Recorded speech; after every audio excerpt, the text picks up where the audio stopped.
He's there. We're just waiting for the minister.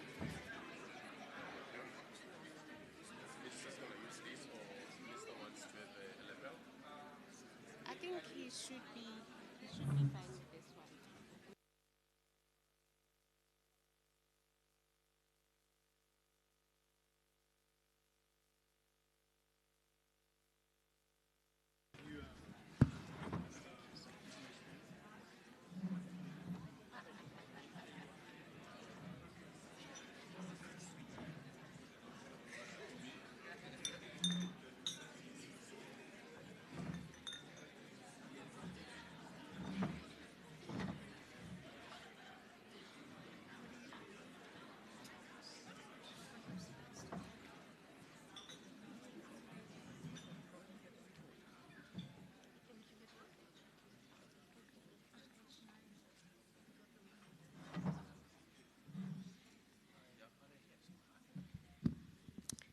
Thank you.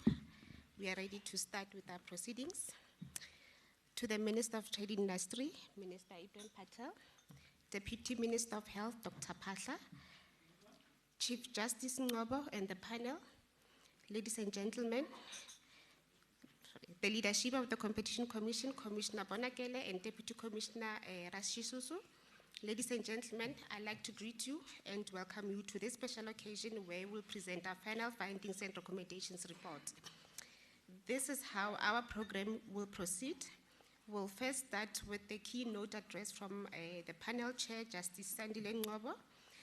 From there, we will then hand over our work as the HMI to the Competition Commission.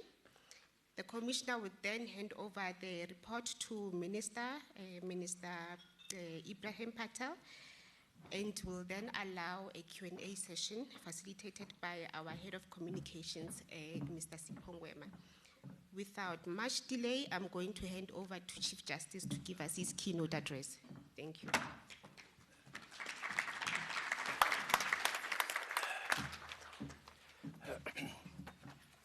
Thank you, Program Director. Ladies and gentlemen, you'll please pardon all these wires that are running around my ear. I've been wired. So that whatever I say doesn't stray away from the report. Minister Patel, Minister Pasha, Commissioner, Deputy Commissioner, colleagues on the panel, Inquiry Director, the technical team and the staff of the Health Market Inquiry, all the stakeholders present, members of the media, ladies and gentlemen. Today we are handing over the final report of the Health Market Inquiry. We'll be handing over the report to the Commissioner, who in turn will hand it over to the Minister, who will in due course table it in Parliament as required by the law. In presenting this report, I would like to make a few remarks which will address three questions. The first question is, what gave rise to the Health Market Inquiry? Secondly, what did the panel find in the course of its investigation? And thirdly, what recommendations has the panel made in the light of its finding? But perhaps before I address these questions, it is perhaps appropriate to recognize some of the developments that have taken place since we commenced the inquiry. I hesitate to say a couple of years ago, but indeed it is a couple of years ago. We are concluding our work at a time when South Africa is embarking on a journey to establish a national health insurance fund as a means of achieving universal health coverage. it is contemplated that the NHI will, among other things, create a unified health system by improving equity in financing, reducing fragmentation in funding pools, and making healthcare delivery more affordable and accessible, and also ensuring that all South Africans have access to comprehensive quality healthcare. However, the implementation of the NHI is some years away, with the fund being scheduled to be operational by the year 2026. The private healthcare sector will therefore continue to operate in the interim and even beyond 2026. We are confident that our recommendation will create an environment in which a fully implemented NHI can function efficiently and effectively and deliver on its promise. Let me then answer the first question. What gave rise to the health market inquiry? In answering this question, let me just remind you of our mandate and how it came about, and describe the process that we followed up until today. The Competition Commission initiated the health market inquiry after observing increases in prices and expenditure in the private healthcare sector, which had reached levels which only a minority of South Africans could afford. This observation raised various concerns about the functioning of competition in private healthcare markets, and it gave rise to a suspicion that there may be factors that undermine competition in these markets. The Commission decided to initiate the health market inquiry and published draft terms of reference for comment by the stakeholders. After receiving these comments, the Commission formally commenced the health market inquiry and defined our mandate as follows: to probe the private healthcare sector holistically to determine the factors that restrict, prevent, or distort competition and underlie the increases in private healthcare prices and expenditure in South Africa. The Commission had a number of objectives in initiating the health market inquiry. These included the need to evaluate and determine factors that have led to the observed increases in private healthcare prices and expenditure, the need to evaluate the nature of price determination in the private healthcare sector. Thirdly, the need to evaluate how consumers access and assess information about private healthcare service providers and how they exercise choice. And lastly, to make recommendations on appropriate policy and regulatory mechanisms that would support the goal of achieving accessible, affordable, innovative, and quality private healthcare. In the course of the inquiry, we held extensive consultations with and received extensive submissions from a wide range of stakeholders. And we also held public hearings and conducted workshops and seminars, also covering a wide range of topics that are relevant to the inquiry. With the assistance of the health market expert, we ran various models and analytical processes to determine, amongst other things, expenditure and cost trends, profitability, as well as market power. The results of this analytical work, including the input of the technical team and the panel members, formed part of comprehensive reports that we prepared on each set of service providers. These reports were published between December 2017 and January 2018. These reports reflected our preliminary conclusions on competitive dynamics in relation to each set of service providers. Stakeholders were afforded the opportunity to comment on these reports, as we did with every report that we published. These reports, including the comments that we received from stakeholders, together with the evidence and information that we had received at that stage, formed the basis of our provisional findings and recommendations, which were published on the 5th of July last year. Our provisional findings and recommendations received varying degrees of support and objections from the stakeholders. We did not, however, receive any written submission from the Department of Health. During this year, we held seminars on some of the key issues arising from the comments on the provisional report.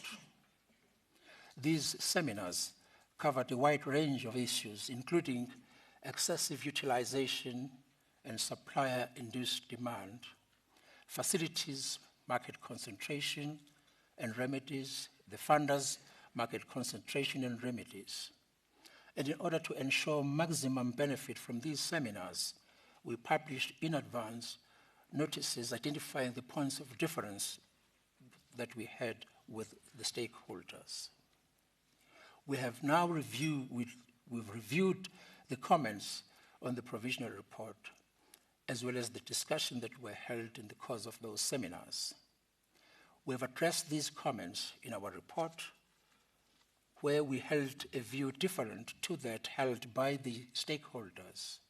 We've explained why.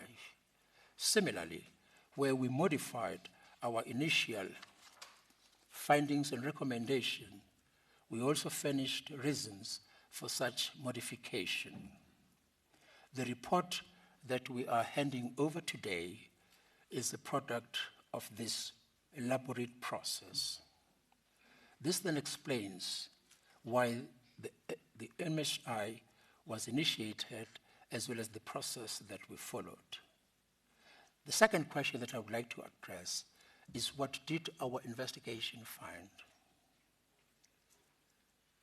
And I would like to preface these findings by making some general observations which really underpin our key findings.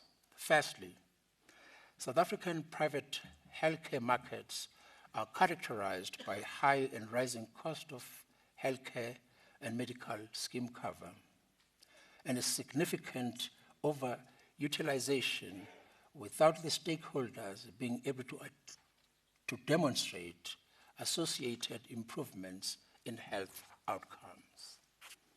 Secondly, we have identified features that either individually or in combination prevent or restrict or distort competition. The market is characterized by a high concentration of funders and facilities markets, disempowered and uninformed consumers, a general absence of value-based purchasing, practitioners who are subject to little regulation, failure of accountability at a number of levels, and regulatory failures. Thirdly, there has been an inadequate stewardship of the private healthcare sector.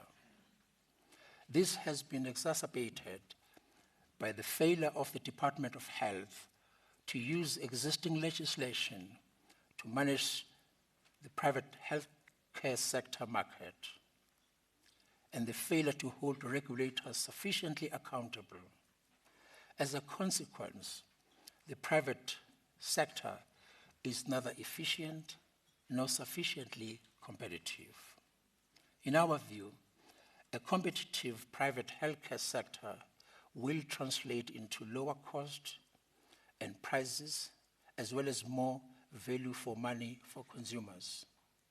It should promote innovation in the delivery and the funding of healthcare services. And finally, in this aspect, competition should occur on price, cost, and quality, and not on risk avoidance. The risk adjustment mechanism is a regulatory component designed to eliminate fragmented risk pools.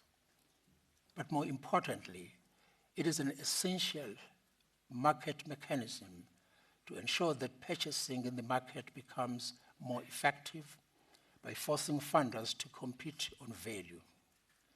This will stimulate competition between the service providers and enhance their efficiency. The resulting competitive environment will benefit the consumer. Our key findings in relation to facilities, practitioners, and funders are as follows. Firstly, in relation to the facilities. Our main finding in relation to hospitals is that the facilities market is highly concentrated. The facilities market is dominated by 3 hospital groups, namely Netcare, Mediclinics, and Life. In 2016, their respective market share based on beds and admissions was 31 and 33, 26.28 and 28.6, and 25.3 and 28.5 respectively. A fringe of independent hospitals, mostly part of the national hospital networks, exerts some but not effective competitive constraint. This is due in part to the exemption that the Competition Commission gave them under the Act to negotiate with funders collectively. Concentration in the facilities market occurs at both the national level, where contracting with funders takes place, and at local levels, where funders contract with hospitals to form designated service provider networks. Approximately 60% of local facility markets are highly concentrated. Even using stakeholders' own estimates, national markets are highly concentrated against benchmarks proposed by the International Competition Network. The level of concentration in facilities market raises 2 concerns. Firstly, concentrated markets are more vulnerable to collusion, both formal and informal. What's more, collusion in these highly complex healthcare markets is very difficult to detect. Secondly, local level concentration limits the extent to which funders can employ designated service provider networks to effectively discipline hospital groups. There are few, if any, designated service group networks which do not include at least 2 of the big 3 hospital groups. They dominate these network arrangements relative to other hospitals. Furthermore, the 3 largest groups all but dictate year-on-year price and cost increases for funders. They facilitate and benefit from excessive utilization of healthcare services without the need to contain cost, and they continue to invest in new capacity beyond justifiable clinical need without being disciplined by competitive forces. We've found that the 3 large groups, both individually and collectively, are able to secure steady and significant profits year on year. They make it hard for newcomers and fringe players to grow and to compete on merit. These groups are able to distort and prevent competition by binding the best medical practitioners or medical specialists to their hospitals with lucrative endorsement programs. Perhaps more importantly, facilities, like other healthcare service providers, operate without any scrutiny of the quality of their services and the clinical outcomes that they deliver.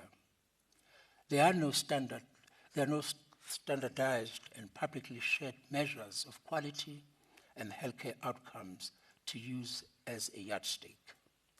This makes it impossible for patients, funders, or practitioners to exercise informed choice based on value, that is quality, and price. We have therefore found that competition has largely failed in the facilities market. The market is highly concentrated both nationally and locally, and incumbent facilities are not forced to innovate or to compete vigorously. This failure is exacerbated by the fact that neither the public hospital system nor independent facilities exert effective competitive constraint on these large facility groups. Public hospitals are not able to compete with private hospitals since they do not consistently provide quality of care required to compete against the large groups. I now move on to our findings in relation to practitioners. In order to focus the inquiry, our analysis focused on general practitioners and medical specialists who are registered with the Health Professionals Council of South Africa. These practitioners were chosen because they account for the greatest proportion of the professionals' healthcare expenditure and also drive other consumption in the private healthcare markets. The role that practitioners play in directing patients along the healthcare pathway should not be underestimated. In all healthcare markets, healthcare professionals are central to the consumption of healthcare services. Beyond their own services, doctors are central decision makers in the use of healthcare services. They make crucial decisions on the investigations to be conducted, hospitalization of patients, and the services and the treatment to be provided by their colleague to whom they refer patient. The importance of the role of medical practitioners in advising clients must be understood in the context of significant information asymmetry which permeates all private healthcare markets. Patients understandably rely on advice from medical practitioners because of their professional knowledge and training. But what increases patients' reliance on medical practitioners is the absence of publicly available data on the quality of care by healthcare service providers and the effectiveness of particular interventions or technology. Lack of information also inhibits rational referral by practitioners as well as value-based purchasing by funders. There are a number of findings with regard to general practitioners and specialists. Perhaps the most significant finding is that doctors, in particular specialists, admitted more patients to hospital using higher levels of care or had patients who stayed in hospital longer than can be explained by the level of illness experienced by the patient. By way of an example, we found that for the period 2010 through 2014, 20% of overnight admissions were driven by physicians who have increased their rates of admission by some 5.93% per year. Overall, hospitalization rates increased significantly in South African private sector over the period 2010 to 2014. These rates were even higher than most of the OECD countries against which we could be compared. Although the South African ICU admission rates did not increase substantially between this period, it remains significantly higher than those experienced elsewhere. But what is the most significant in this regard are our findings on cost implications of these hospital admission rates.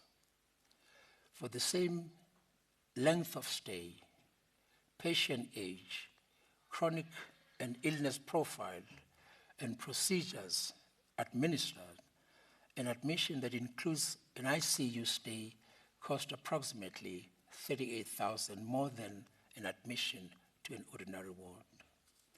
If the IC admission rates per head of population was to be reduced to half its current level and half cost of the costs associated with these avoidable ICU admissions were reinvested in better ward care, this could save approximately 2.7 billion rands annually. This amounts to 2.3% of the total annual cost of private healthcare over the period that we studied, or 4.1% of the total in-hospital claims.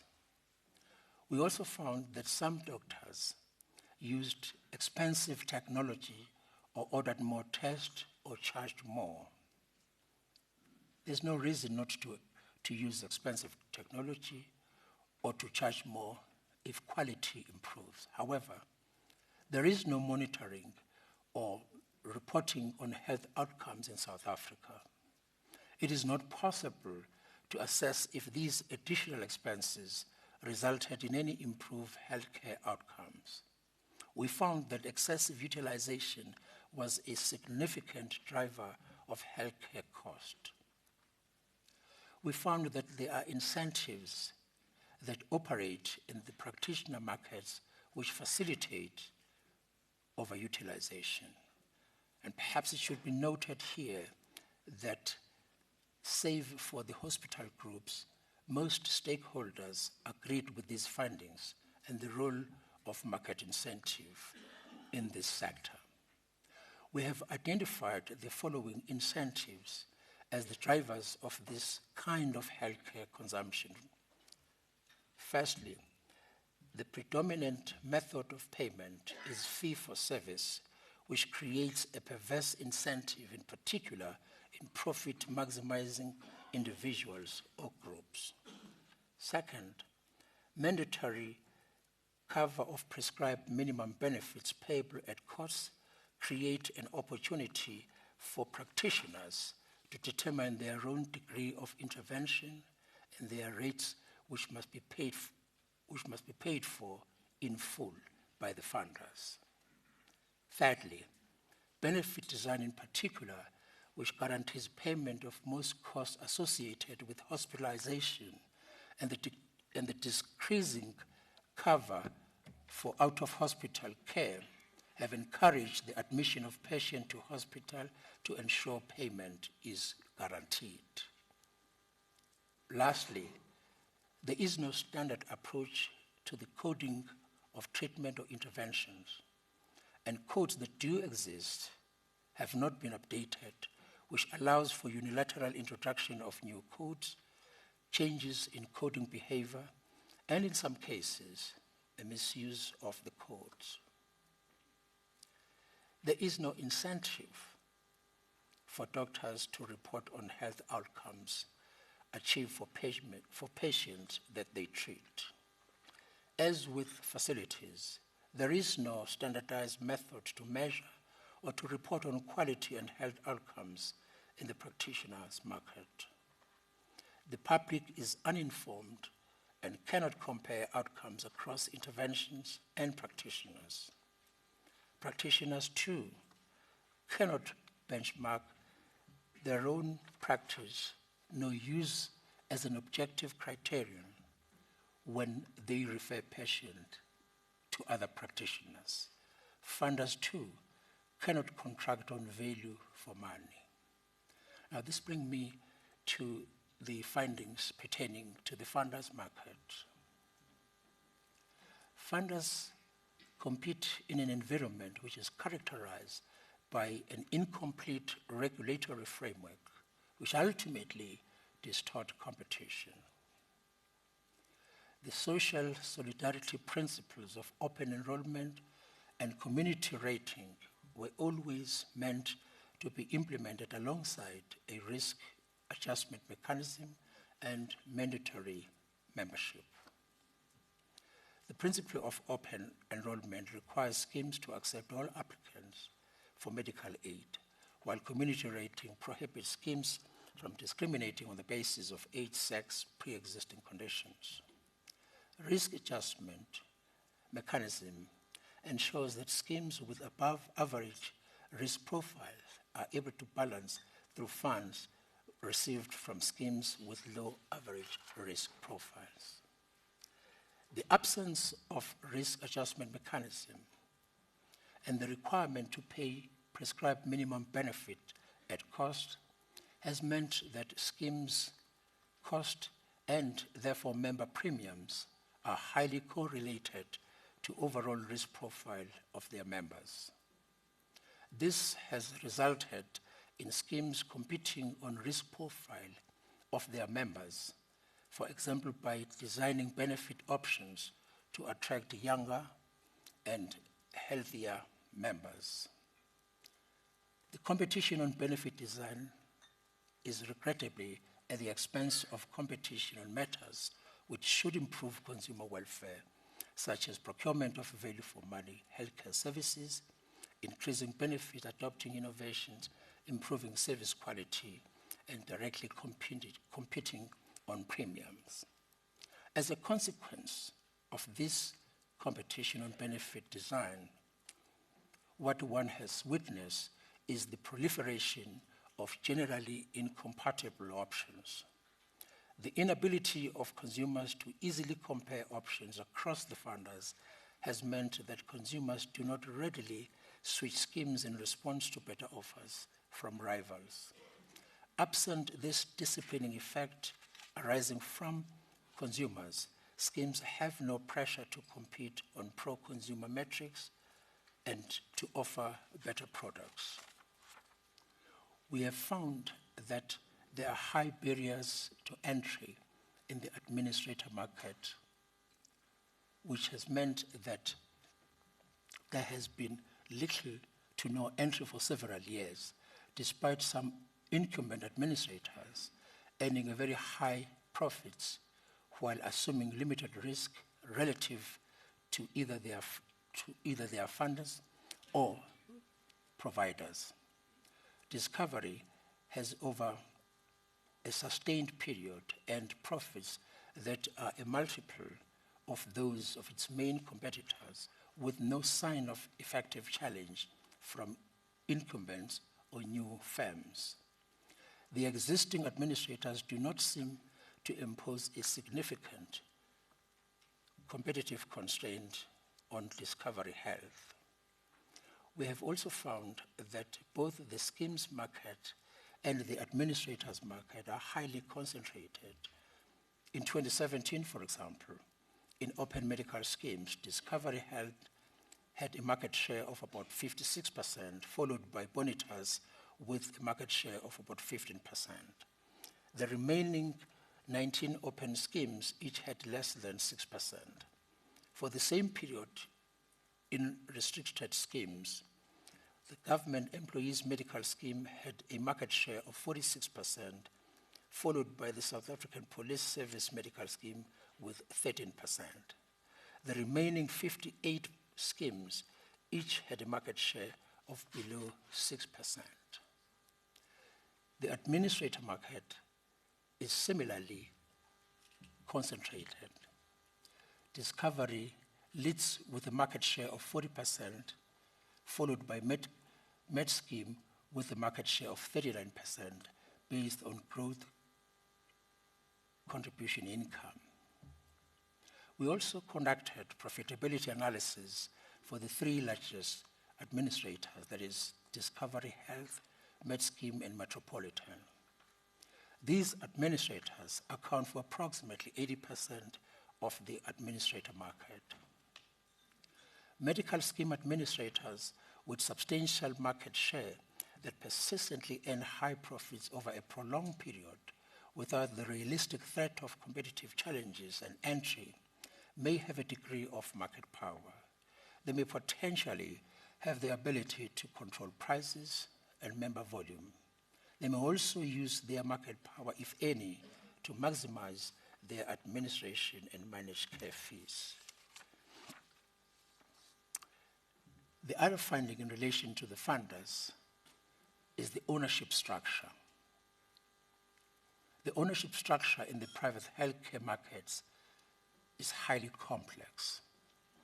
Two holding companies, Remgro and Afrocentric Investment Corporation, have a number of shareholdings across multiple facets of the private healthcare market. Common shareholding and cross-dictate directorship, may distort or prevent vigorous competition as firms seek not to disadvantage returns to other companies within their group. A market inquiry demands consideration of the general nature of the market and the incentives that operate in it. The incentives may be different if the administrator was accountable to the scheme that it administers rather than to its holding company's shareholders that have an interest on the supply side of the market. We believe that healthcare markets will benefit from a structure that precludes the possibility of this kind of potential conflict of interest. We have found a suboptimal use of brokers by members who are paying for these services. Brokers play an important role in channeling clients, both individuals and employers. And the incentive tied to brokers may not be aligned with the best interest of the consumers. Ideally, trustees of scheme should be interceding on behalf of members to ensure that they receive value for money and that administrators are delivering the best possible value to the scheme members. We have found inadequate or poor oversight by Board of Trustees in the management of schemes.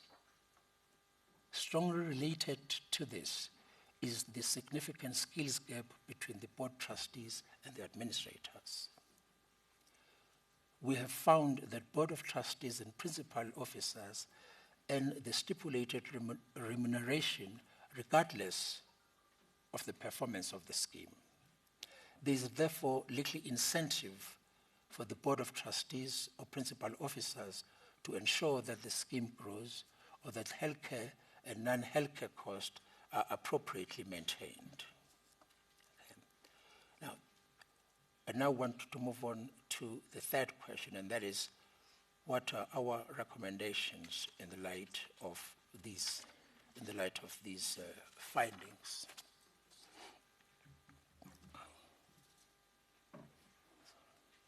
If you'll excuse me, my mouth is drying up. Oh, thank you. Thankfully, there are medical practitioners who will come to my assistance. And hospital facilities. And the medical scheme would not discriminate me because of my age. Well, we have concluded that the private healthcare markets are subject to distortions which adversely affect competition. We have found that the facilities market is highly concentrated and there's a lack of vigorous competition or innovation amongst the largest facility groups. Competition in the funder market, to the extent that it exists, takes place on issues that do not place the end consumer at the forefront. The practitioner market is hampered by the obsolete rules of the Health Professionals Council of South Africa. It is characterized by both unilateral and coordinated conduct, which does not necessarily benefit patients. Our recommendations focus on key interventions necessary to correct competitive distortions, improve access to and increase the affordability of private healthcare. The interventions which we recommend should be viewed as an integrated whole, and market failures may well persist if a partial approach to their implementation is adopted. In highlighting our recommendation, I propose to address the following aspect of the recommendation. Firstly, our approach to recommendation. Secondly, the missing elements in the current regulatory framework. Thirdly, recommendations which are directed at service providers, namely facilities and practitioners. And then finally, recommendations directed at the funders. The comments that we received in response to our provisional recommendations highlighted a number of issues, including ambiguity, insufficient detail, issues of proportionality, and an imbalance between the supply side and the demand side interventions. Stakeholders also suggested remedies that we had not considered. The final recommendation removes ambiguity, provides greater detail, and where required, we have reconsidered and modified our recommendation in order to take into account stakeholder submissions. In determining our recommendations, we have applied the principle of proportionality, which requires that remedies recommended should not be disproportionate to the harm identified or perceived. And where there are less intrusive remedies, this should be preferred to a more intrusive remedy, bearing in mind that ultimately, remedy recommended must be appropriate and be effective. We have found that the supply side of private healthcare markets suffers from several structural, behavioral, and regulatory imperfections that harm competition and undermine access to healthcare services. The supply side has generally operated with a fragmented, poorly enforced regulatory system with weak oversight. The regulatory bodies have failed to implement the existing provisions of the National Health Act of 2003. They have not done so in any coherent manner. Specifically, this failure concerns provisions relating to price determination, a centralized licensing system, setting up a unified national health information system, and the measurement of quality of healthcare services. As is evident from these provisions, they are predominantly related to the supply side of the healthcare services. The regulatory framework is inadequate, at least in 4 critical areas. Firstly, healthcare capacity planning and related information to guide rational and need-based interventions in facilities and human resources for health. Secondly, economic value assessment of new healthcare technology and interventions. Thirdly, implementation of appropriate pricing mechanism where the market fails. And finally, reliable information on the quality and outcomes of healthcare services.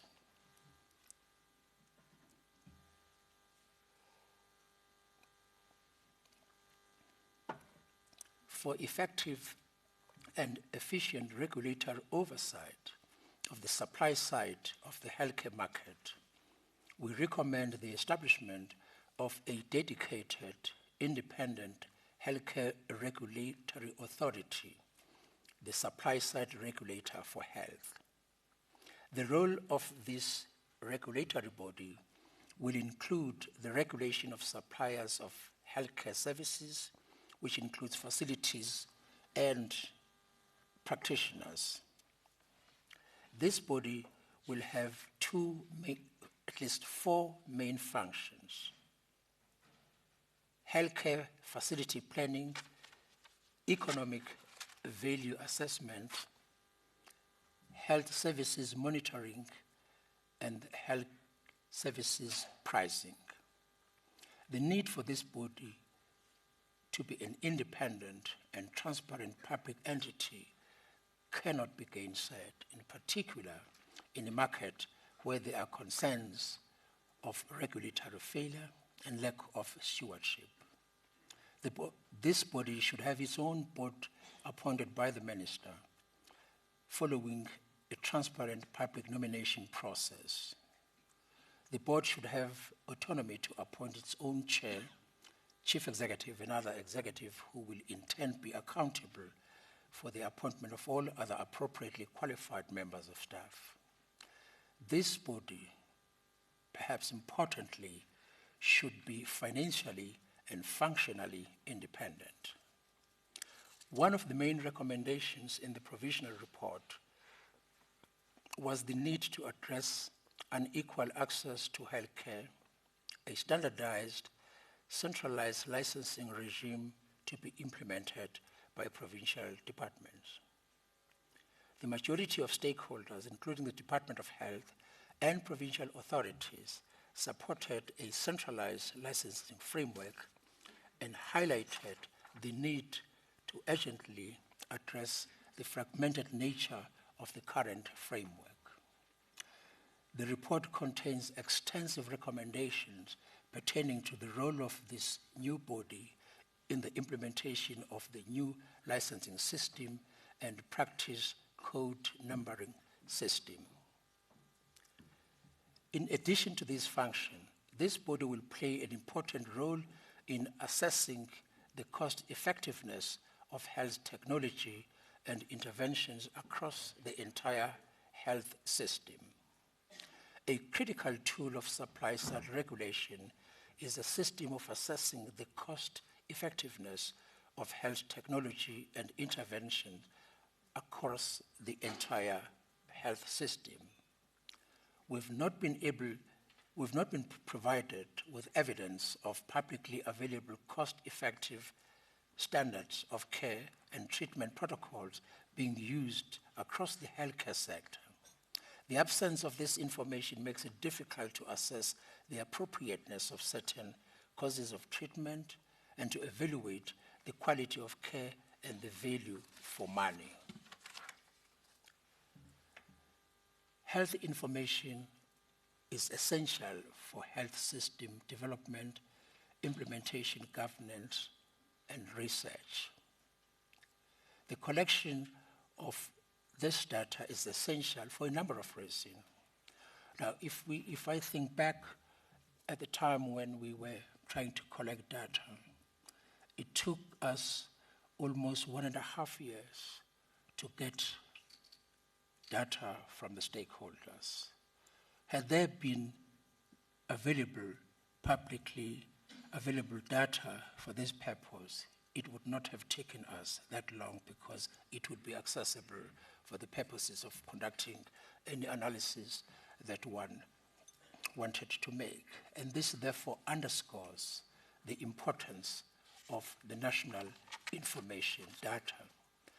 To facilitate the rational and efficient collection of data, we recommend that a national health data repository be created. This should be managed by a neutral body. One of the other issues which persistently came up in the course of our engagement with the stakeholders was the issue of price uncertainty. It has been cited as one of the drivers of cost escalation following the 2004 decision by the Competition Commission to stop collective bargaining. It is imperative that the HMI makes recommendation to eliminate what the stakeholders describe to us as a tariff vacuum. We recommend that a multilateral negotiating forum be established to determine maximum prescribed minimum benefit tariffs and reference tariffs for the rest.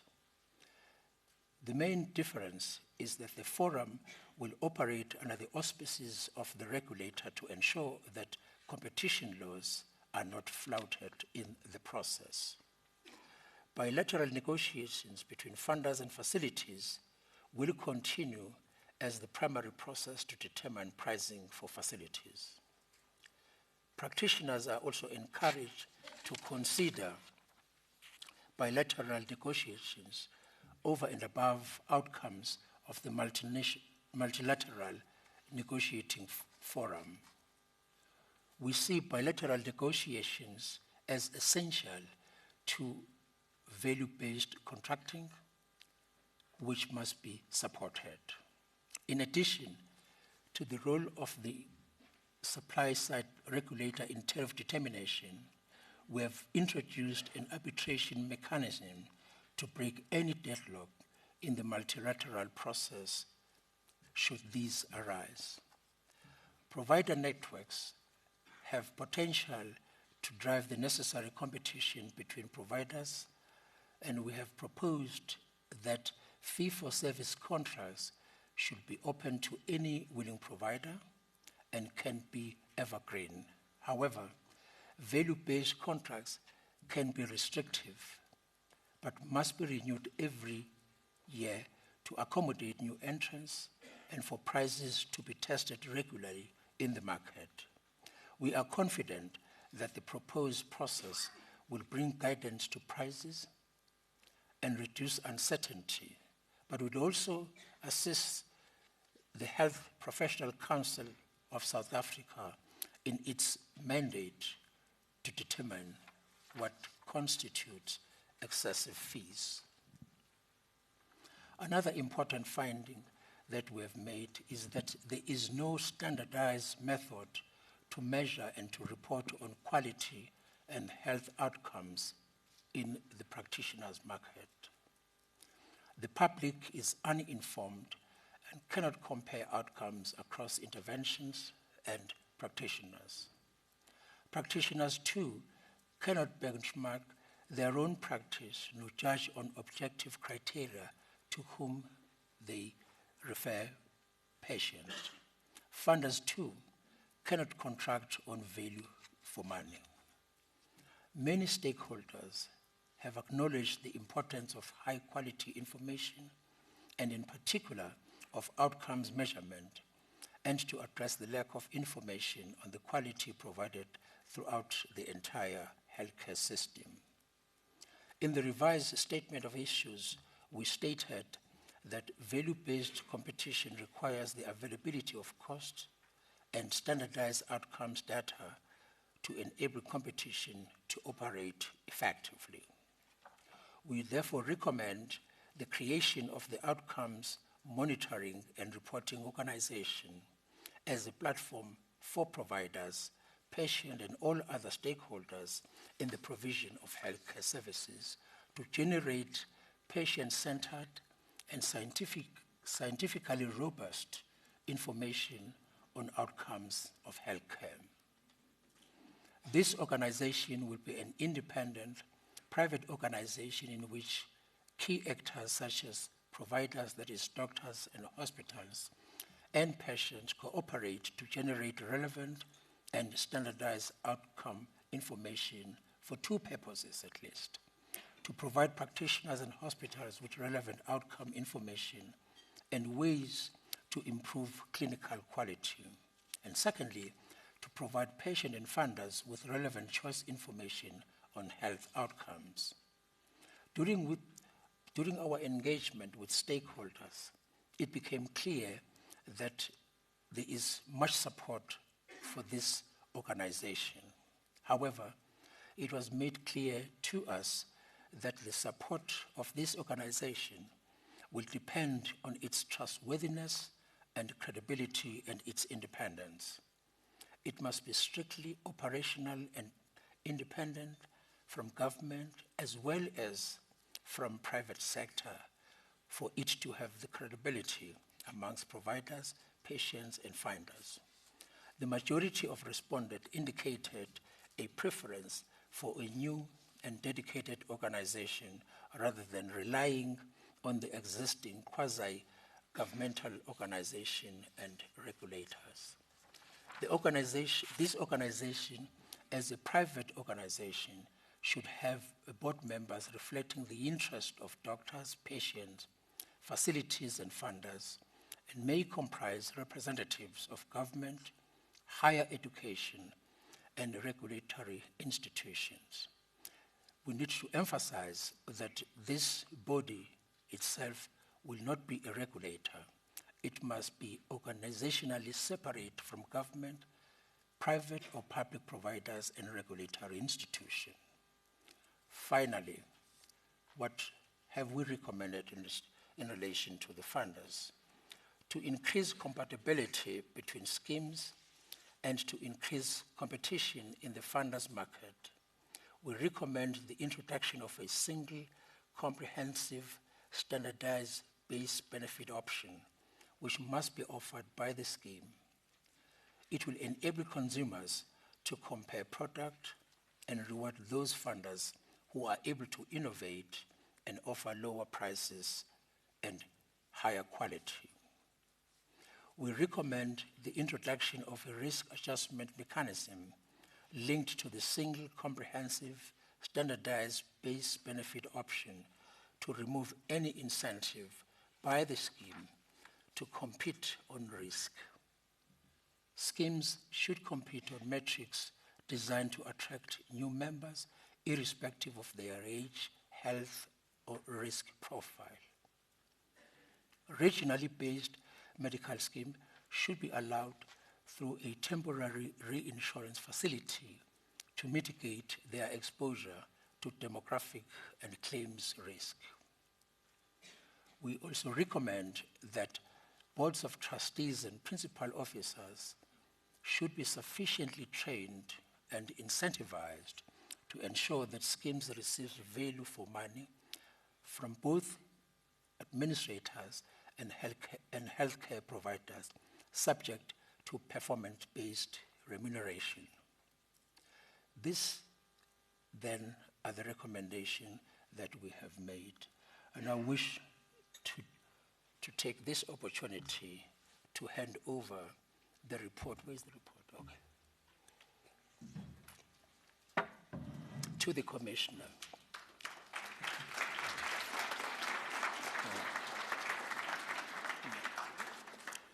But I will be failing in my duty if I do not make these remarks, recognizing the contribution of the various people that we've come across over the years. I wish to thank the stakeholders sincerely, and I mean it sincerely, for their participation in the inquiry during the entire period of the inquiry. Without your participation, and in particular, robust engagement with the health market inquiry, the report would not have been what it is at the moment. Indeed, the report derives its strength from your participation. It is true, we've had our differences, fundamental differences for that matter. We have resolved some of these differences. And on others, we have agreed to disagree. I would also like to thank my colleagues on the panel and the technical team and the staff for working tirelessly to ensure that the final report is handed over today. Above all, perhaps on a much personal note, I would like to thank them for educating me on the intricacies of competition economics and health economics. But perhaps more importantly, we need to thank our respective families for their unconditional support and understanding when we missed family dinners while we had to retreat and probe issues relevant to this inquiry. Finally, I need to record the panel's appreciation for the support that we have received to the Commission, which we have received from time to time. Indeed, I'm sure I speak on behalf of my colleagues on the panel if I say we thank you sincerely for entrusting this important task with us. I thank you despite the fact that I was told that this was going to last only 2 years, but it has lasted more than that. But I really mean it. I thank you sincerely. With those remarks, it is now my special privilege to hand over the report to Commissioner Bonagel.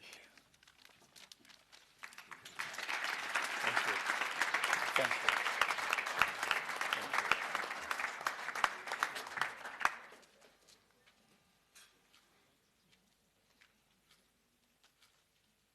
Thank you.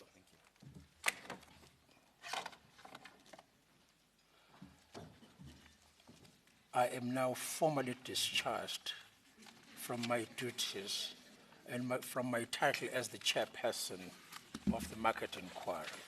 Thank you very much for your attention, ladies and gentlemen.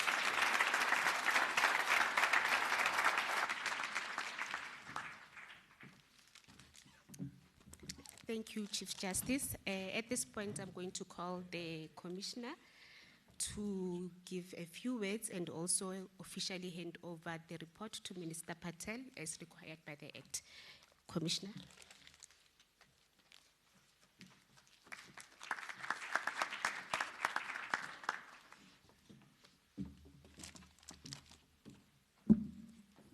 Thank you very much, Mapato.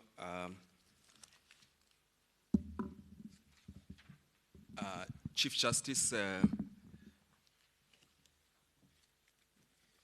and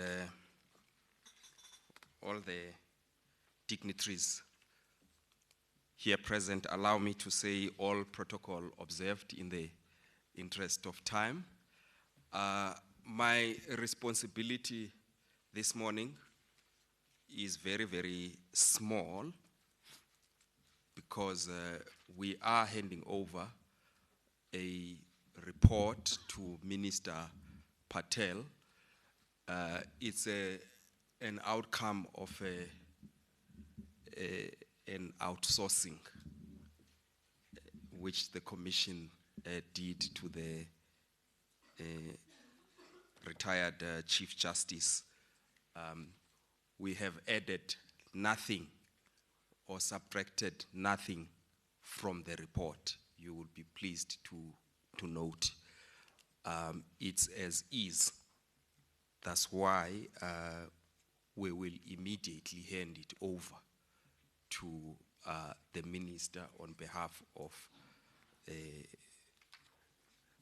the National Executive.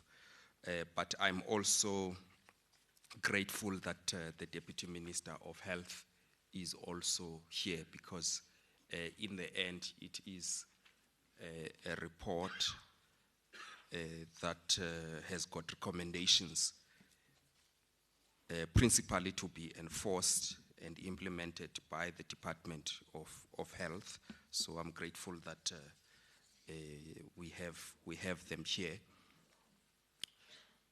I want, though, before I hand over the report, to really pay tribute and express our gratitude to the former Chief Justice, as well as the rest of the panel, for embarking on this project over a period of 5 years.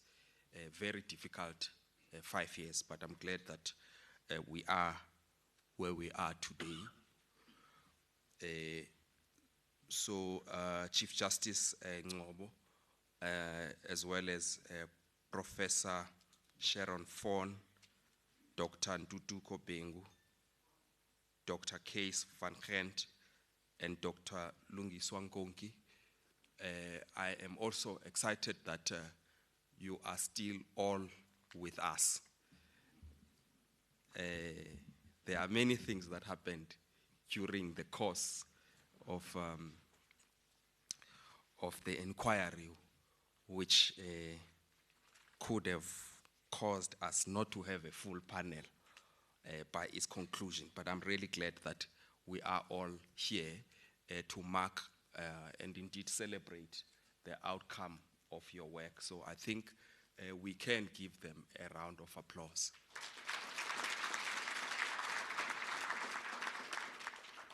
Thank you very much. I also want to join the Chief Justice in also acknowledging the role that the technical team, which was supporting the panel, played. Sipho Mtombeni, God knows Gia, Londi Wesenona, Stuart Murray, Pamela Hassel, Nilofa Ali, Melissa Naidu, Tankiso Tibane. There was also an inquiry director before Mapato. I think it was Tamara. We had Tamara Boremur as well as Clint Oleman in the course of the inquiry managing this. But as we conclude it, I'd like you to give a round of applause to Mapato, Ramohopa, and the technical team for all the work that they have done.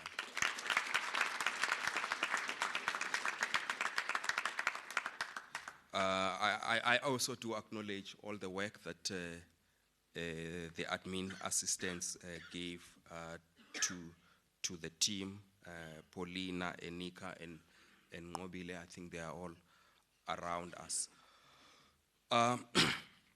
We've also had contributions from various stakeholders, some of them contracted by ourselves, and I do want to acknowledge them as well. We were supported very much by a team of advocates.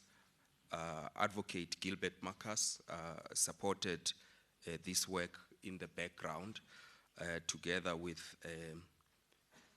Adila Hasim. They were the advocates who were dealing with all sorts of technical challenges, let's call them. Technical challenges in the course of this. And we also had valuable input from Advocate Rob Peterson, SC, who also worked very closely with the inquiry team, particularly the former Chief Justice at the inquiry. We were also assisted by experts, KPMG, NMG, Riskscape, DNA Economics, and Quantium. So I thank all of them for this, but also the stakeholders who made contributions and submissions into the process. Many of them are represented here today. I do not want to read the entire list of all the contributions. I also would like to thank, I really would like to thank the Department of Health as well as Economic Development for their continued confidence in the process and patience. I think that there were promises made about when this process will be completed. I'm sorry, Chief Justice, but I think we should have known that the scope of this inquiry, we could do more and we could have done less, depending on how we scoped it. But we are where we are. But I do really want to thank the Minister in particular for his leadership and support. We spent a lot of money on this project. And I think if we didn't have a supportive ministry, it would have been very difficult to go through this process. So, Minister, thank you very much. And Deputy Minister, I hope that with this, we have repaid our debt of that 2004 decision, because everybody likes to refer to that. we did say that collective bargaining was a problem in terms of the Competition Act. And I think any lawyer worth any salt would still confirm that view today. The only issue is that the law doesn't always result in fairness or even justice. That's why law and justice are not necessarily the same thing. So the outcomes of that are widely acknowledged as having been problematic. But this report, Deputy Minister, finally resolves that matter, and I'm going to remind you what it says.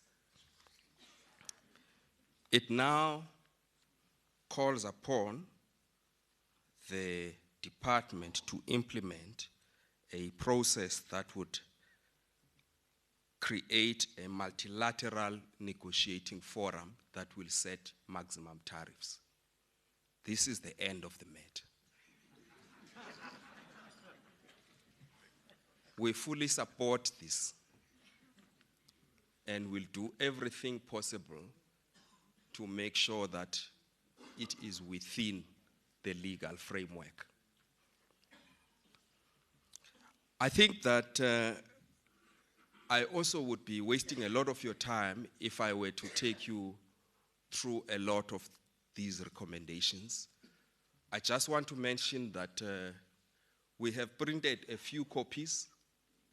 It is very expensive to print these days. But the report is available in our website as we speak. You can download it. You can read it in your own time. I am also mindful of all the developments that are taking place that this report hopefully contributes to, more particularly the debates around NHI. I think one of the things I would like to mention is that we are very aware that competition in a sector like this is going to be very complex. And in fact, price in itself is not enough an indicator of competition. Competition must take place at various levels. So, indicators such as quality are very, very important in a sector like this because, after all, it's a sector whose outcomes are widely observed by society. So we cannot ignore quality in as much as we may not ignore entry levels and indeed exit, because if you don't also have exit, that also is an indicator that you probably have a problem. So I want to really express my appreciation to the panel that they didn't underestimate the role of these non-price factors are in a market like this. This is why I think that as we approach NHI, and I really hope that this report will positively contribute towards it, that as South Africans we will have a debate about exactly where we want to be in terms of the constitutional injunction of access to health care, the price at which it must come, as well as the quality at which it must come. All of those have to be balanced in the equation. I do think that though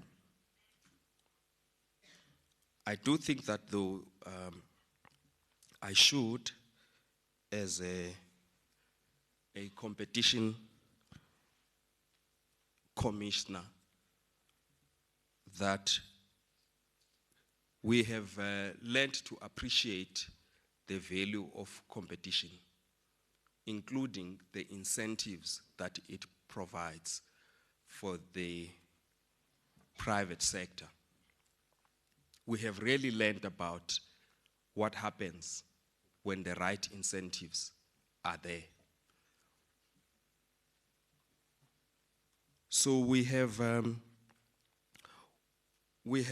cautioned, for an example, that excluding competition from NHI is a mistake, because we know that NHI is going to be a very big buyer of services and goods from the private sector. And of course, as a big buyer, dominant buyer, it is possible that it is able to fend for itself. It's going to drive down prices. It's going to, in a way, squeeze the private providers of these services. We have, as the Commission, and we really would like to share this information, we have a lot of markets where the state is a dominant buyer of services, including through SOEs. Some have used this bargaining position very well, but many have in fact been victims of what you would have considered to be a private sector in a weaker position. So I think, as I have indicated, the issues around how far competition can go, in my view, are addressed in this report, which is why there is recommendation about tariff setting. That in itself is recognition that perhaps there are areas where competition, watch out for collusion, that you must watch out for exclusionary conduct, that you must watch out for abuse of dominance, that you must watch out for creeping measures, that you must watch out for cross-shareholding and common shareholding and cross-directorships. Clearly, it means that there is a lot in store for us too. So we will take these recommendations as a Commission and also reflect on them in terms of what we need to do in these markets moving forwards. As the recommendation rightly observes, for as long as you have private participation in the sector, and it's for government to decide how much the private sector participates in the market. But for as long as you have private sector participation, you are going to have this intersection between market and regulation in a sector like this. So we will engage to see what kind of program is required from competition authorities in a market like this. So it suggests to me that it is indeed not the end of the road. If anything, it is the beginning. What this report does to all of us, and I think we can see it in that way, is that it provides the base, probably the first in South Africa, the first really comprehensive study of the private sector market with extensive data. It was highly contested at some point, but most of those issues have been settled and are now contained in this report. So I'm hoping that, if anything, just the comprehensive data we now have, I accept it will never be complete. We could take another 10 years if we wanted to. But this is the most comprehensive data we have in private health sector markets. We, as the Commission, will use it for whatever it is worth. As I have indicated, it points to certain things that have got to be done.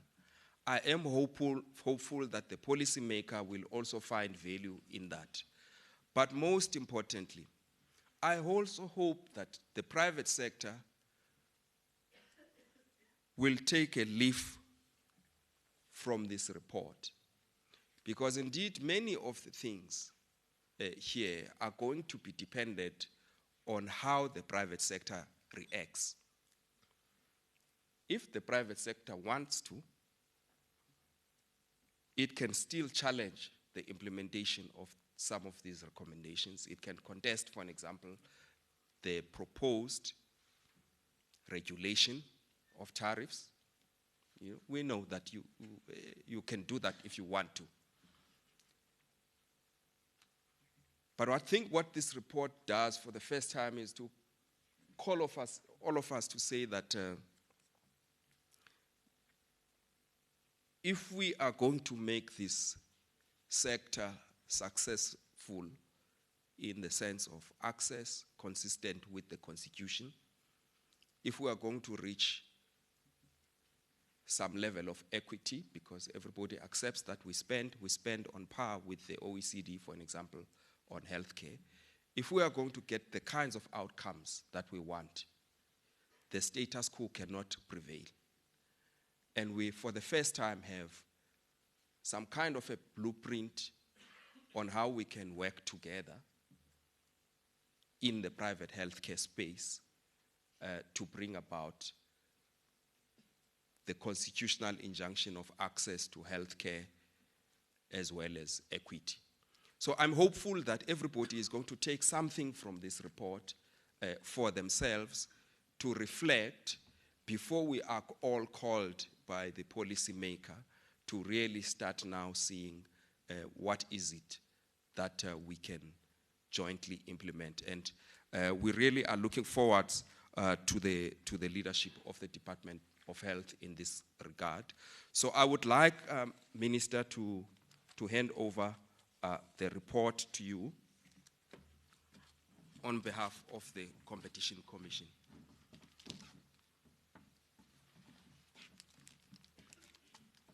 Thank you very much.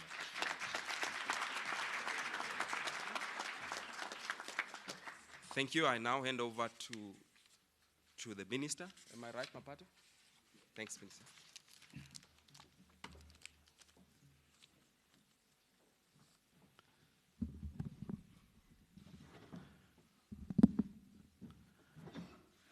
Thank you very much, Commissioner, distinguished ex-Chief Justice Ngcobo and the panel of experts who are here today, Deputy Minister of Health, Dr. Joe Phaahla, Competition Commissioner Bonakele, Deputy Commissioner and the staff of the Competition Commission, Presidential Advisor Dr. Shisana, the Director General of the Department of Health and the staff of the department who are present, members of the health and medical industry, government officials, members of the media. Well, first, thank you very much for a copy of the report. I've been asked to make a few remarks without having had yet the opportunity of carefully studying the report and the recommendations. And so I was concerned, Commissioner Bonakele, when you emphasized that you've taken the report of the panel and you've not changed it and you're handing it over as is. Those are normally disclaimers for hot property. So I thought that perhaps I should start with a metaphor appropriate to the industry that's under the spotlight. And I could think of no better metaphor than to think of this as a baby that has been given birth to by the Market Inquiry Panel. And to recall that courtship started in 2013. When then Minister Aaron Motsoaledi and I met in Cape Town at 120 Plain Street and discussed the proposal to have a market inquiry utilizing provisions that were in the law but latent. They had not been used yet. In fact, they had not even been promulgated yet.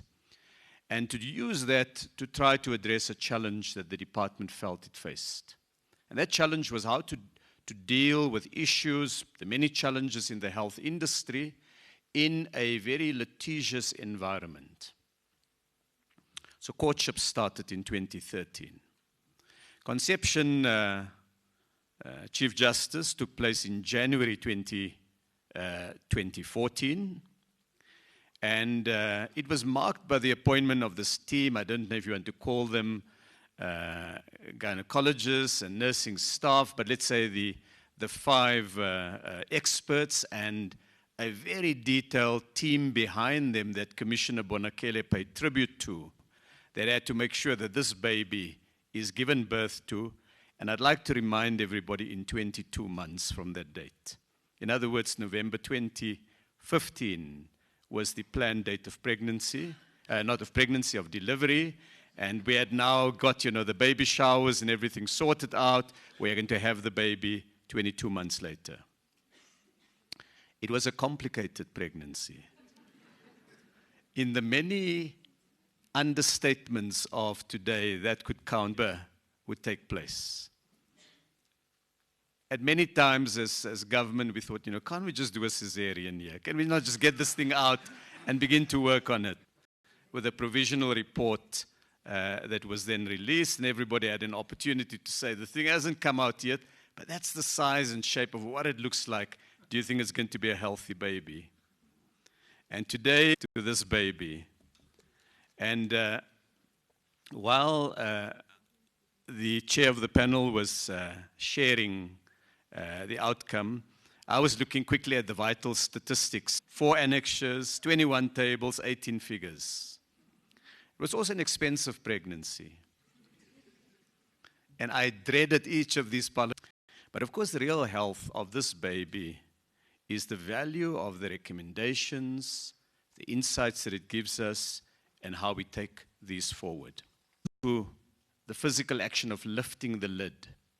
Because we knew when we called for a market inquiry that we're going to lift the list of what one could call the tripartite networks in the industry. Tells, and the chairperson of the panel set out in his remarks some of the more significant findings. High and rising costs. There's findings that seem to indicate and tells us is not matched by a demonstrated improvement in health power or bargaining power, to high levels of market costs and the absence of critical data, behavioral barriers to regulatory barriers. Made remarks about the concerns on the regulatory functions carried out by, as the report is circulated, and it's also available, it will also be available on the website of the Competition Commission.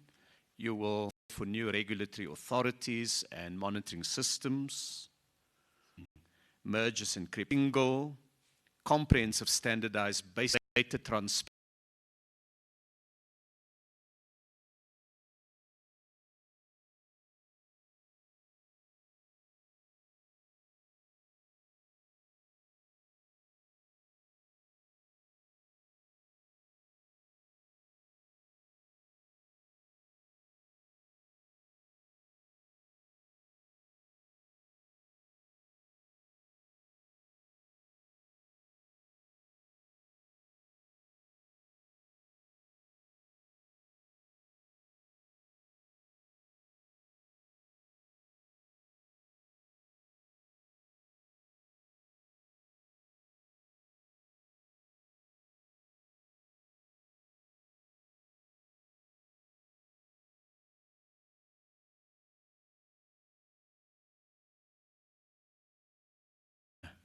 The panel has identified in the report.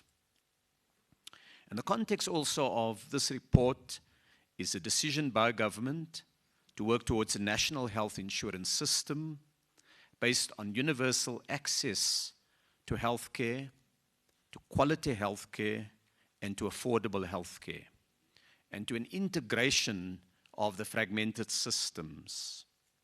And health is the one area that public policy actively pursues the principle of solidarity, by which we mean the solidarity of the healthy towards the ill, the solidarity of the young towards the elderly, and the solidarity of the advantaged and wealthier parts of society to the less advantaged and poorer parts of society. And so the recommendations that come out today and the information that is presented here will also help to shape and enrich our thinking on the national out of all of those principles. But it then says, instead of these being recommendations, the competition authorities now will have an opportunity in future, in new market inquiries, to set out the remedies that are required. It deals more actively with abuse of dominance. It introduces and sharpens a range of concepts on abuse of dominance, from excessive pricing to predatory pricing, and it introduces the concept of buyer power in our competition law. It deals with mergers in a sharper way, including requiring that things like cross-directorship and so on be looked at. So many of the areas that the market inquiry outcomes address have been anticipated at a policy level and are now embedded in our law. So where do we go from here? First, the report is a rich source of data and information and ideas. In an area where facts and practices have been heavily contested, you know, we're in a new world in which facts have become much more relative in so much of the public discourse, and yet facts matter. And it should not be that facts should not be determined by the depth of one's pocket. There must be some objective facts on which clear evidence-based policymaking can take place.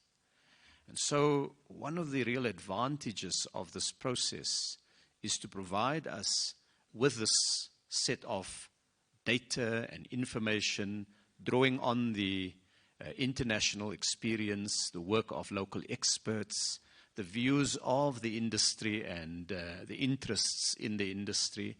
And having taken all of that into account, a panel that we believe has the requisite expertise, capability, objectivity, and independence have been able to bring to our attention those practices and that set of data that can help shape the policy discourse.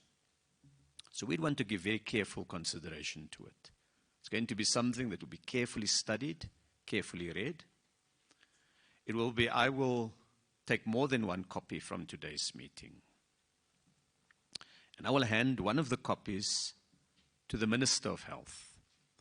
The Minister of Health is going to lead the thinking and the policy work on the recommendations that come out here and ensure that we give careful consideration, that we take those recommendations that we believe are appropriate for immediate implementation and do so, that we take that insight and recommendation that require a little bit more policy consideration, and we take those through the processes. And we take those insights that can help us ensure that we discharge our public responsibility to ensure healthcare for South Africans, healthcare that is accessible, affordable, and of good quality. And so all of that will be part of the work that we will do now. We will also look at the structural issues that the report identifies. And there's a role there for both the competition authorities and the executive to look at. Some of these matters may be the subject of further work in terms of the Competition Act. Some of these may be the result or may require other policy interventions to ensure optimal structure for outcome. And that work will continue. We'll table the report in Parliament. Parliament is of course, very interested in the outcomes of this inquiry, and there will be no doubt careful consideration also by members of Parliament of the findings, and they will also wish to hear from the executive what steps the executive will take on the different areas identified. There are recommendations made to the industry. I am sure that that will be carefully studied by the various players in the industry.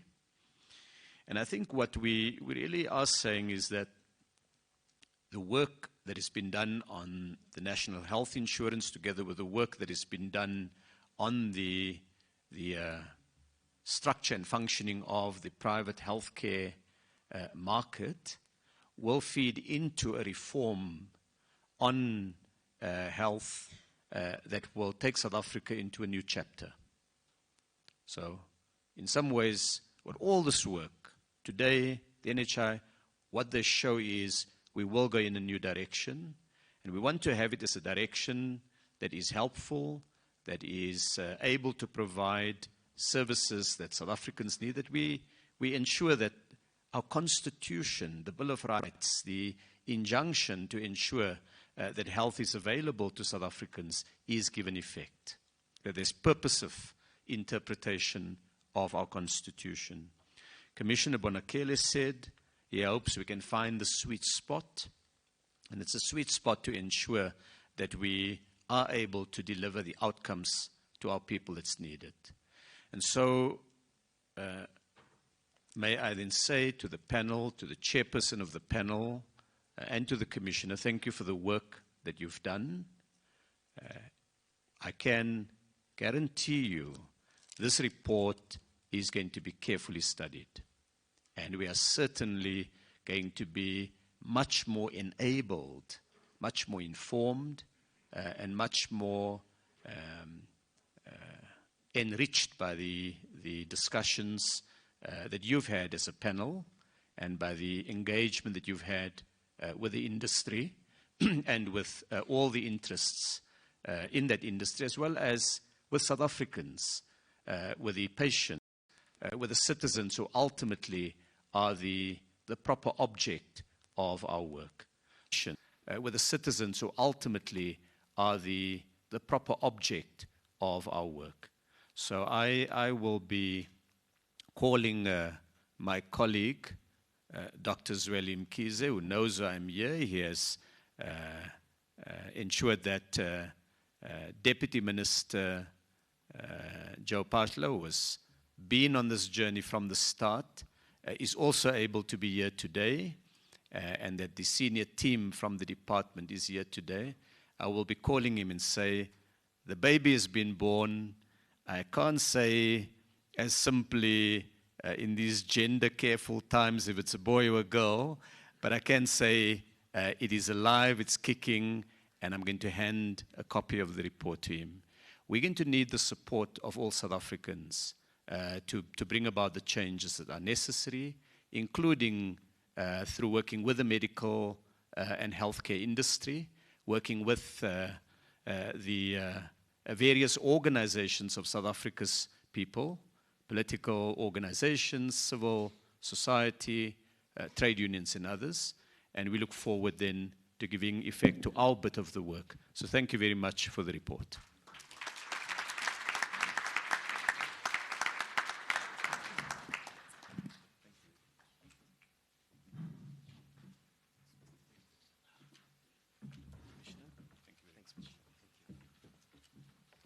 I have one more thing. I'm sorry, Mapato.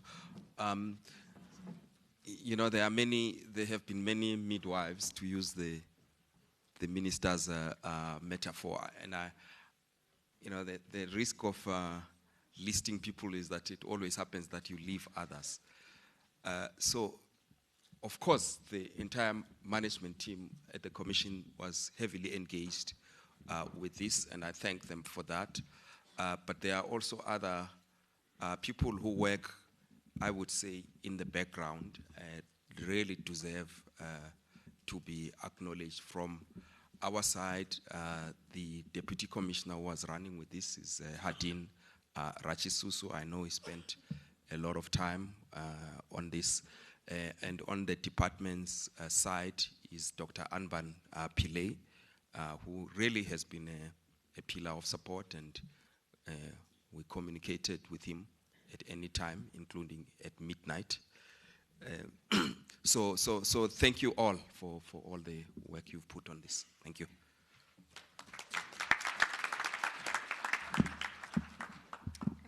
Thank you, Commissioner, and thank you, Minister. Interesting metaphor you used. When we started with the inquiry, I just returned from maternity leave, and the little girl is starting grade 1 next year.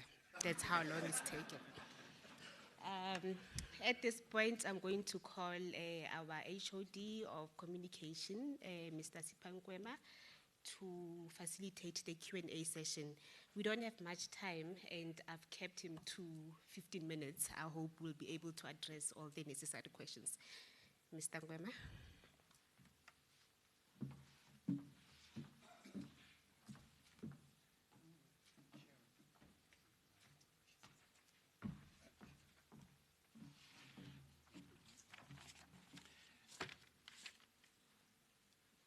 Can I say all protocols observed in order to make sure that I stick to the 15 minutes, the dignitaries and the panel and the commissioners? We will now take questions, and I have been advised that through the extensive proceedings in terms of doing the report, there's been I have to stand up so that. So we can try as much as we can to be very short on the commentary, but stick to questions and clarifications in order for us to be able to clarify. And the panel is going to be able to deal with the issues that you are raising. I know that most of the time, given the nature of the issues contained in the report, a lot of people would love to make commentaries. But can we make sure that we stick initially to questions and clarifications so that whatever is not clear, whatever questions are there, can be answered? The issues of comments, as we know, we will continue to engage on the issues that we may like and the issues that we may not like in the report. So I now open the floor to questions and clarifications. I know that very many of us have just seen the recommendations and findings. So if there are questions and clarifications in that regard. Thank you. Oh, thank you. So there are no questions and clarifications, Mapato. It seems everyone is clear and the report is clear. So I'll take one round of questions if there's only one hand, so that we make sure that we then proceed to lunch. So there's a gentleman over here. When you ask your questions or want your clarity, please identify yourself and the institution that you represent. Thank you. I have 2 questions for now. Are there more questions? It's 1, 2, 3, 4, 5. I have 5. I'll stick to 5 for now. So please direct your questions to the panel. Over to you, sir. Thank you, Chair, and good afternoon to everyone. Minister, Deputy Minister. Just quickly to the point that the Chief Justice, sorry, my name is Bandile Hadeb. The Chief Justice made reference to a point that there's regulatory inadequacy within the healthcare sector. Particularly, there are 2 regulatory bodies. The rest are just quasi-structures that are all over the show. So in the context of CMS and HPCSA, they actually manage certain specific relationships. So the Council for Health Professionals will manage the practice of medicine and healthcare, and CMS will manage the relationship between medical schemes or the payers and the members. Now, one of the most obvious regulatory shortfalls is a regulatory body or a regulatory function that manages payers and professionals. And what has happened in that vacuum is that you found payers, because they hold the kitty and the wallet, playing a very strong, bullish relationship with professionals, which also leads to issues like DSPs, designated service providers, which is when the payer decides who you should go to as a patient, who they will pay better. Now, does the regulatory readjustments and reforms that are being proposed in the report look particularly into that particular regulatory function that has not existed for a very long time? And the last question, with the national health data being managed by an independent body, what is this independent body? Thank you. Thank you, Mr. Harebe. Number 2. Good afternoon. My name is PM Dawedi from the Office of Health Standards Compliance. Let me start by really commending the Chief Justice and the entire team for the sterling work done in this report. My question relates to the recommendation that was made on establishing of an independent body to measure and monitor the health outcomes. Firstly, there's no doubt that to improve quality, we have to certainly look at the determination of the health outcomes. Now, we as the Office of Health Standard Compliance, one of the things that we're mandated to do is to inspect and determine, the quality of standards in terms of the implementation by the health establishments. Now, our approach all along has been that we need to be incremental and developmental in approach, understanding what is happening at ground level. Now, with time, we certainly would have to also look at the health outcomes to give a complete picture. Now, the question is, if there is this independent body, and if I heard Chief Justice well, he said that it should separate from government and from regulators. So we will come in as a regulator, and determine compliance with the standards and look at the health outcomes as well. And there will also be this OMRO entity which will be determining the same.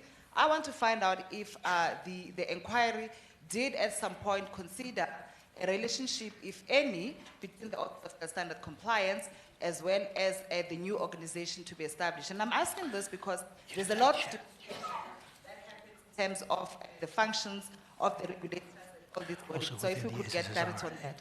Thank you. I think number 3 was this side. Thank you, sir. Yes, it's you.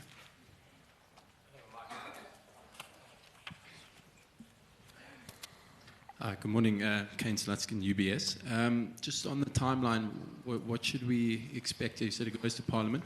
What is the opportunity for challenges by various stakeholders? Where does that come in, and how is that going to derail, I guess, this process?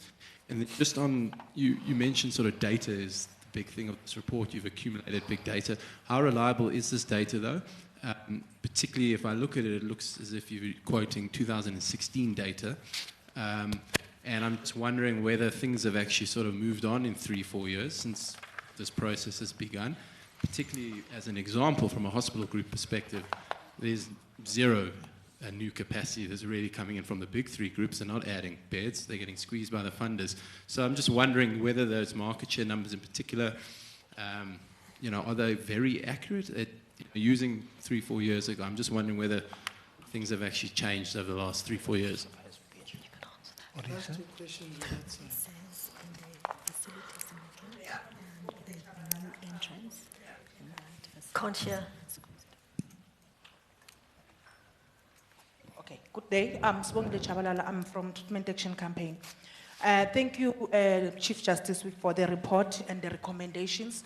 We really appreciate them.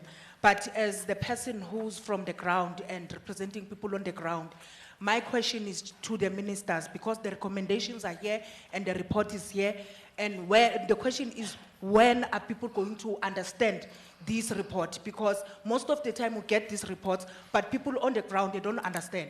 We are talking the big words here and the big English, but how do we simplify this English to the people on the ground so that they understand what we are talking about? We are talking about NHI today, but when we go to the ground, people, they don't even understand what is this NHI we are talking about. So my simple question is that, when are we simplifying this information and taking it to the working class, to the people who are paying these medical aids and all these, who are the ones who are contributing, and the people on the ground to understand all these languages that we are talking about here?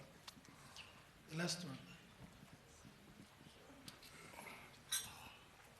Hello, my name is Belinda. I'm from Discovery Pty Limited, the administrator. So exciting to see our name in the report.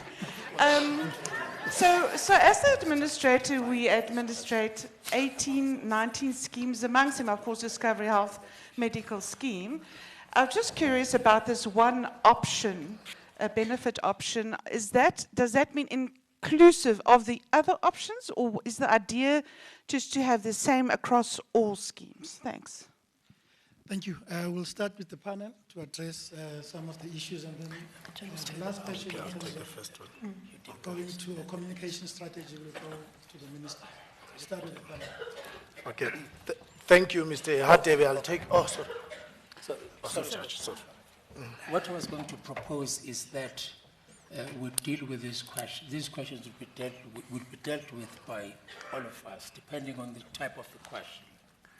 They'll be dealt with by the panel, depending on the type of question. If it relates to funders, you've got Dr. Nkong. If it refers to the practitioners, you've got Professor Fon, and then you've got Dr. Bing if it refers to facilities, and if it refers to competitive analysis, you've got Dr. Van Kent, and if it relates to policy matters, you've got the minister who's going to address that, and to a certain extent, the commissioner. I'm going to deal with the balance.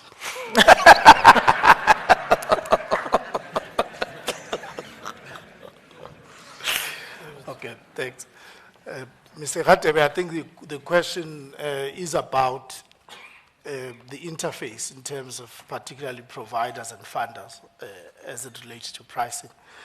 Yeah, indeed, we have proposed a supply-side regulator for health, and we've gone into to basically say we understand, because the criticism was whether we adding one more regulator than we already have. We took that on board, but we do feel that there is no question that an industry that does not have a regulation of the supply side is not going to work. Even if you are looking at the NHI environment, the supply side needs to be regulated. We do have the Council for Medical Scheme looking at funders. We do have the HPCSA on professionals. What we do not have is a regulator of the facilities. And that's the body that really, the spend goes towards facilities more than any other body. So your answer comes in the 4 legs of the supply side regulator that we've proposed. One is the healthcare facility planning, which is really about the licensing and the allocation of practice code numbers. And there's economic value assessments, there's the health services monitoring, but also the one that's more directly involved is the health services pricing. This is where we have 3 levels of means of determining prices in healthcare. One is the multilateral forum, as we've heard. This is where practitioners and as well funders we've also clearly have the Department of Health involved and civil society. Where we have changed from the provisional report, the hospitals will not be part of the multilateral negotiation forum anymore, but the supply side regulator will actually oversee the process. We've added arbitration in the case of where there is a deadlock so that it can be handled. I'm actually rushing through. And then there's the bilateral, there's the second level, bilateral negotiations where the 2 parties engage. Certainly facilities, that's the primary way.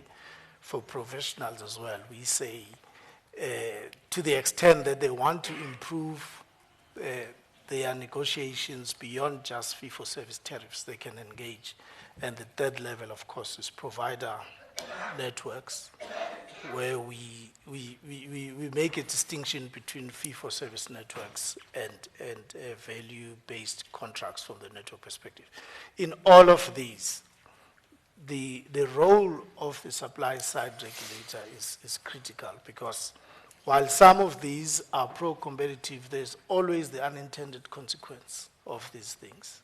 So what we have, there's a raft of recommendations on how this could be done, right from distribution, from a planning side, and relocation of practice code numbering from industry to a regulator, but also just to make sure that this works in the interest of the consumer.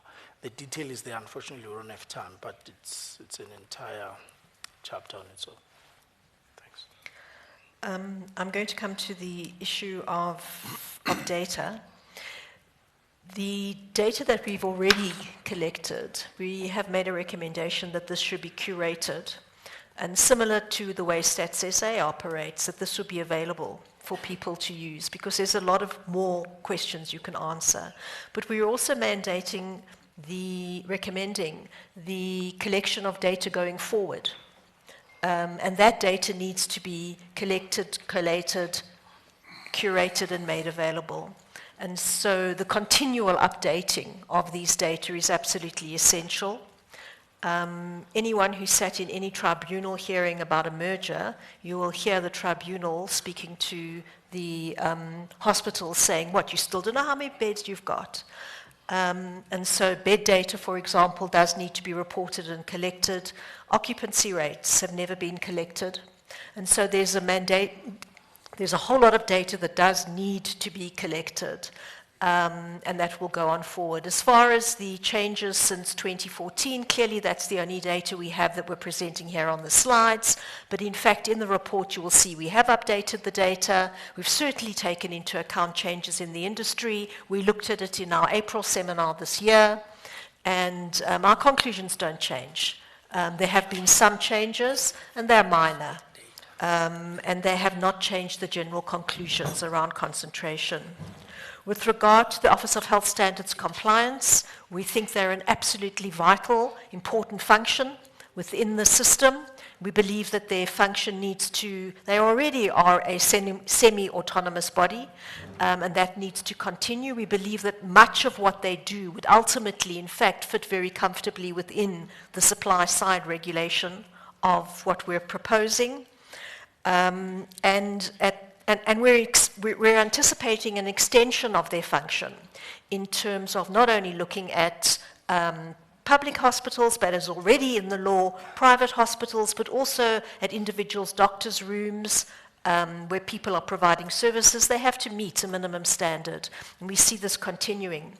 Where it comes to the outcomes monitoring, remember at the moment the Office of Health Standards Compliance is looking basically at safety. They're looking at process measures and not outcomes. Outcomes are complex, and outcomes require two things: information from the provider. I saw a person who's very sick of this age and this kind of risk, and I did X. But much more important is the patient saying, at the end of X, I'm worse, the same, or better. And it's getting these data together that's absolutely essential. Many countries do this, and they do it led by the professionals themselves, because the professionals have to report it, and the patients have to supplement that information.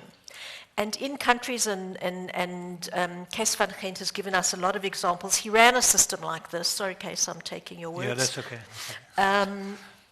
He ran a system like this where it was run by government, and he will tell you it failed. And where it's worked, it's been run by the professionals themselves. And data has shown that where professionals run this, it allows them to benchmark themselves against their peers. And for example, in Sweden, where the system was set up, the health professionals themselves said to government, please make this mandatory. Make every professional have to report. And in fact, in Sweden, they went further and said, and please make this open to the public. So there's an entire chapter on how this should work. We're suggesting that professionals do it themselves. We've set out clearly how it should happen. In the first instance, it will be voluntary, but in the end, it will be something that we think should become mandatory once the system has been tested, once we've been able to risk adjust properly. It would then also become something that's in the public domain, so that I, as a doctor, can refer to another doctor who I know is doing well. You as a patient can choose a preferred provider network that includes doctors with good outcomes or physiotherapists with good outcomes. So that's the way we imagine it working, and that's why we talk about it being independent. But it will have a close relationship with the supply-side regulator, and in time, the practice number will only be issued to people who are members, who are reporting. And so we have so many different ways of trying to make the system interlink well. And then the basic benefit package. Great.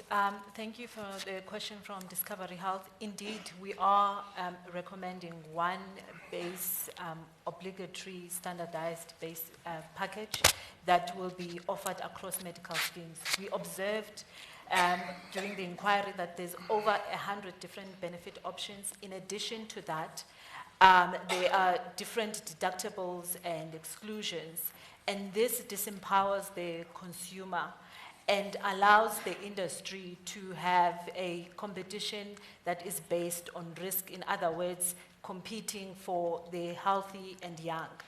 And so we've recommended a base package that is comparable across the industry, a single base package. And we have gone to the extent of also recommending that it should also include primary care, preventative care, as well as out-of-hospital care. In addition to that, we do think that there could be scope. So for those medical scheme members who have already purchased a benefit option, a supplementary options could be offered by medical schemes. However, those must be comparable across all schemes and presented in a similar fashion. Thank you. As to the question you raised on the market shares, that's a good question. We also received that question when we published our provisional findings report. So the data that we received, and for the length of the inquiry, the data we received were up to 2016. And the question was, of course, what happened since 2016? And some of the stakeholders suggested that there might have been developments in the facilities market. I'm talking about the facilities market. Developments that sort of led to a deconcentration of the facilities market. As we've told you, the facilities market is highly concentrated and worrisomely so. So we received new data. We organized a seminar in July 2019. You will be able to check our discussion documents from that seminar at the website at the moment, where you can see that we ran the data up to 2018 again and see what happened to the market shares and concentration. We saw some things changing. Actually, the exemption for the NHN is kicking in, so we see some positive signs that NHN is growing somewhat in terms of beds and admissions, but not really serious. So we saw some positive signs, and we describe these signs also in the report, but it's not like the three big groups have now suddenly started to engage in serious competitive constraints. So yes, we looked at it at 2018. Check the evidence we analyzed at the website, and you'll see that the growth rates, for example, of NHN over the last 8 years, 2010, 2018, is approximately 4%. So it's there, and it's starting to happen, but it's not yet enough.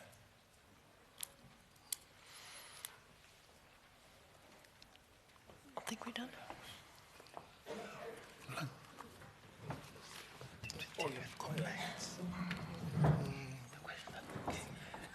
Compliance. Yeah, Sharon. I will take the question from the TAC about how do we take this report down to the ordinary people. I want to say that while the Commissioner and the Minister have emphasized the length of time it has taken to release the report, I think for us in the Ministry and Department, it couldn't have come at a more appropriate time.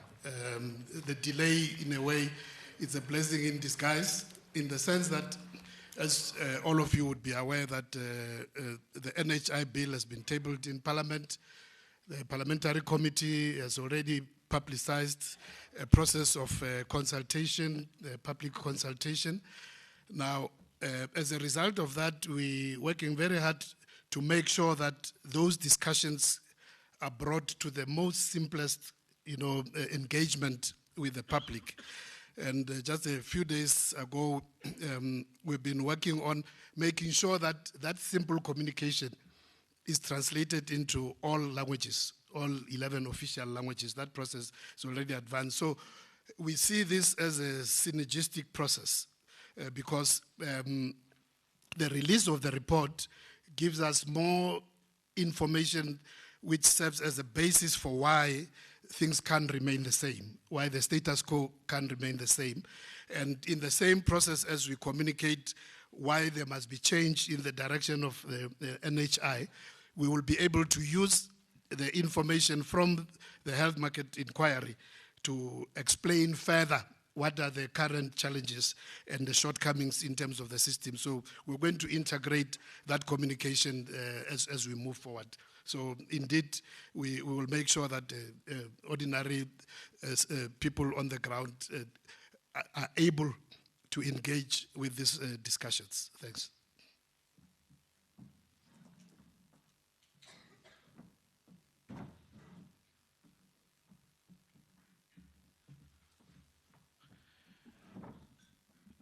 I think with one exception, all the questions were really posed to the panel.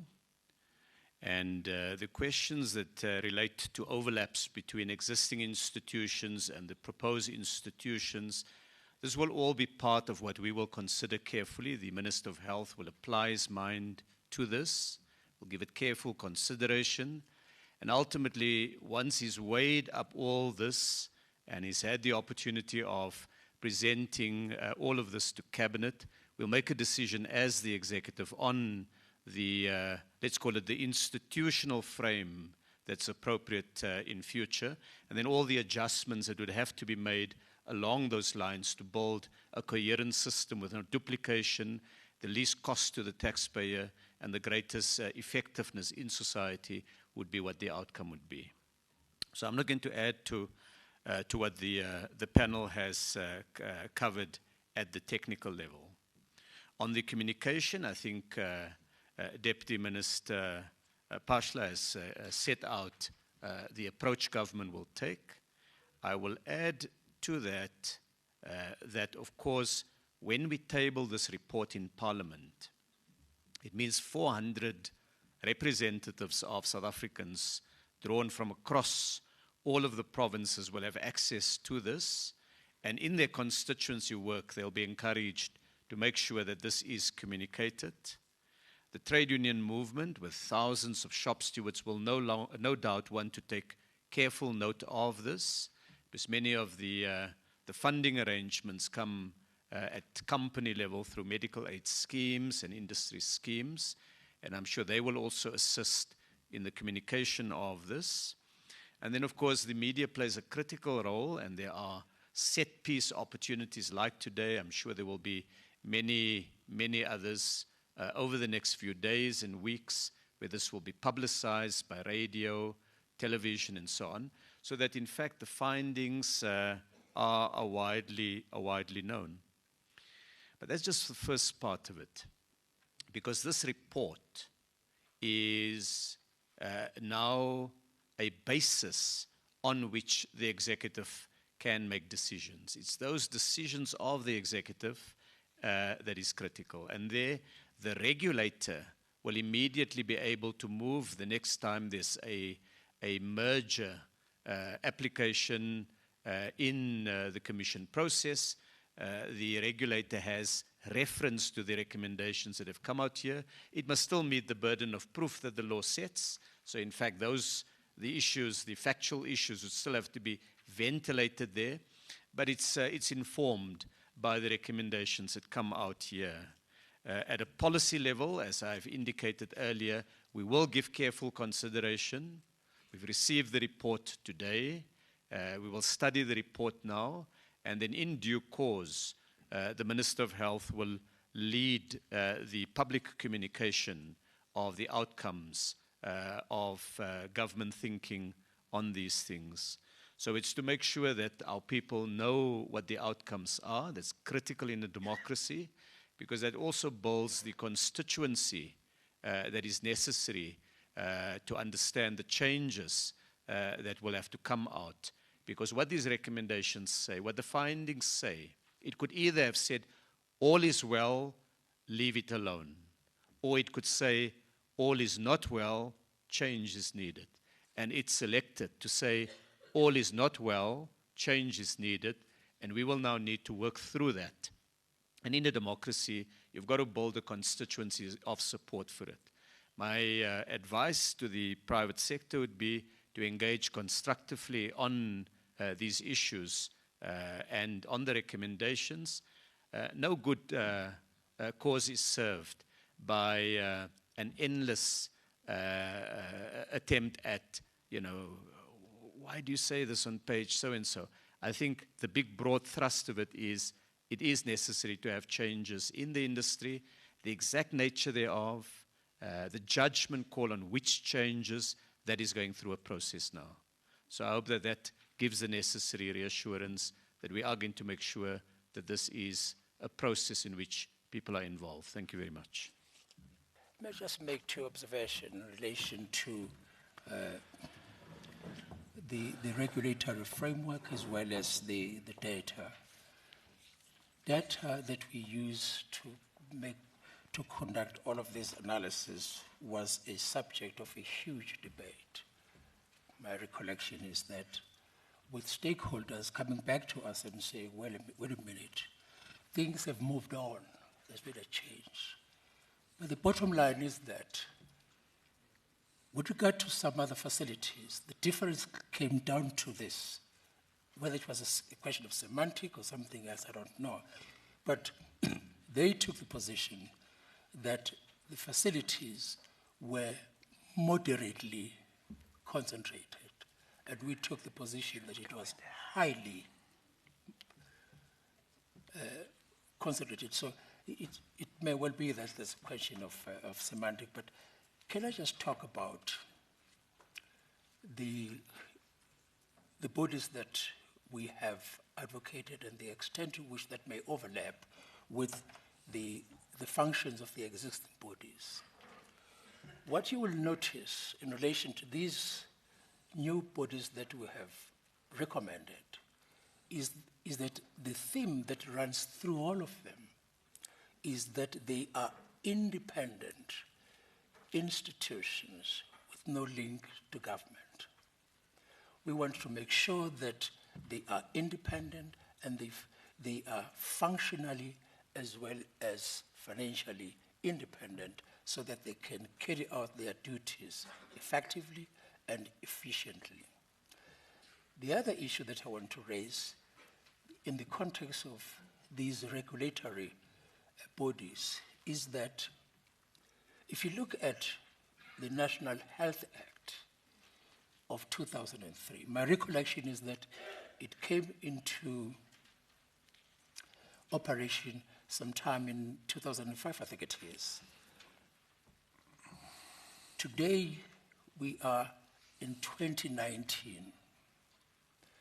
There are key provisions of that statute which are yet to be brought into operation.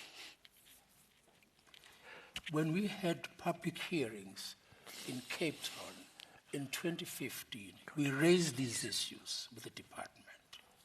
We were assured that these will be brought into operation. What seems to be preventing these from being brought into operation is that they require underlying regulations for them to be brought into operation. A futile attempt was made to bring these into operation in 2014, but that was struck down by the Constitutional Court because there were no underlying regulations. Now, if you look at this, at the National Health Act, you will find that they deal with key issues dealing with the licensing of facilities, although they use the term certificate of need. I know that there are others who take a different view about whether or not, it should be a certificate of need. But be that as it may, the fact of the matter is there is provision for a new licensing regime in the Act. Secondly, the Act addresses issues of asymmetry of information by making sure that there is data that is collected at all levels so that this information is readily available. It also makes provision for a reference price list. All of these are measures that are in the statute, and all that it requires is for these provisions to be implemented. What I need to underscore is the point that my colleagues have made, and that is about the new regulatory bodies that we have advocated. What underlies these bodies is their independence. And that's why we've opted for that. Thank you.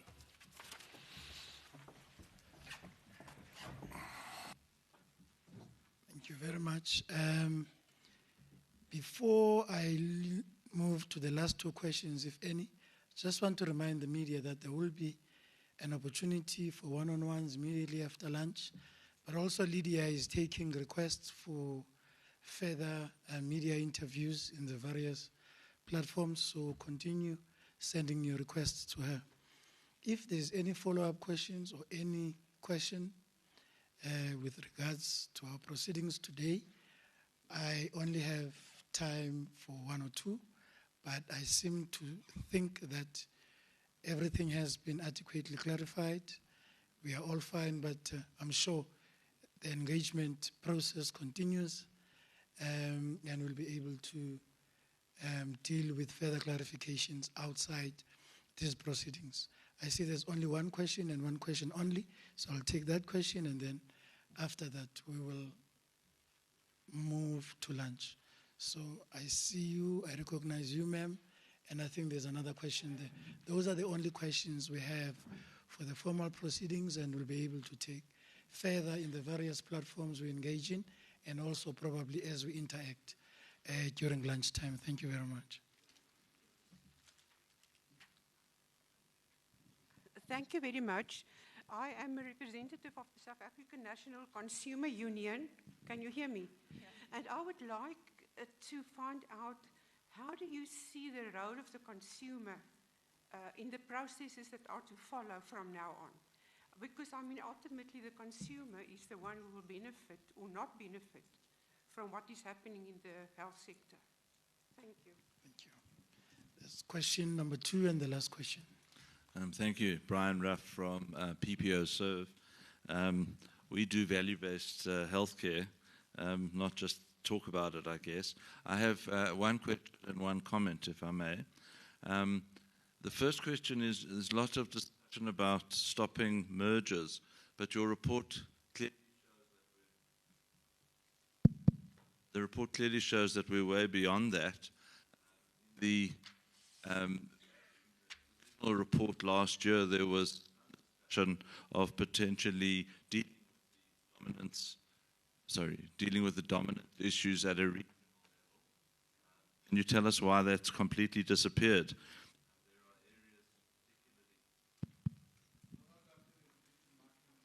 Okay, thanks.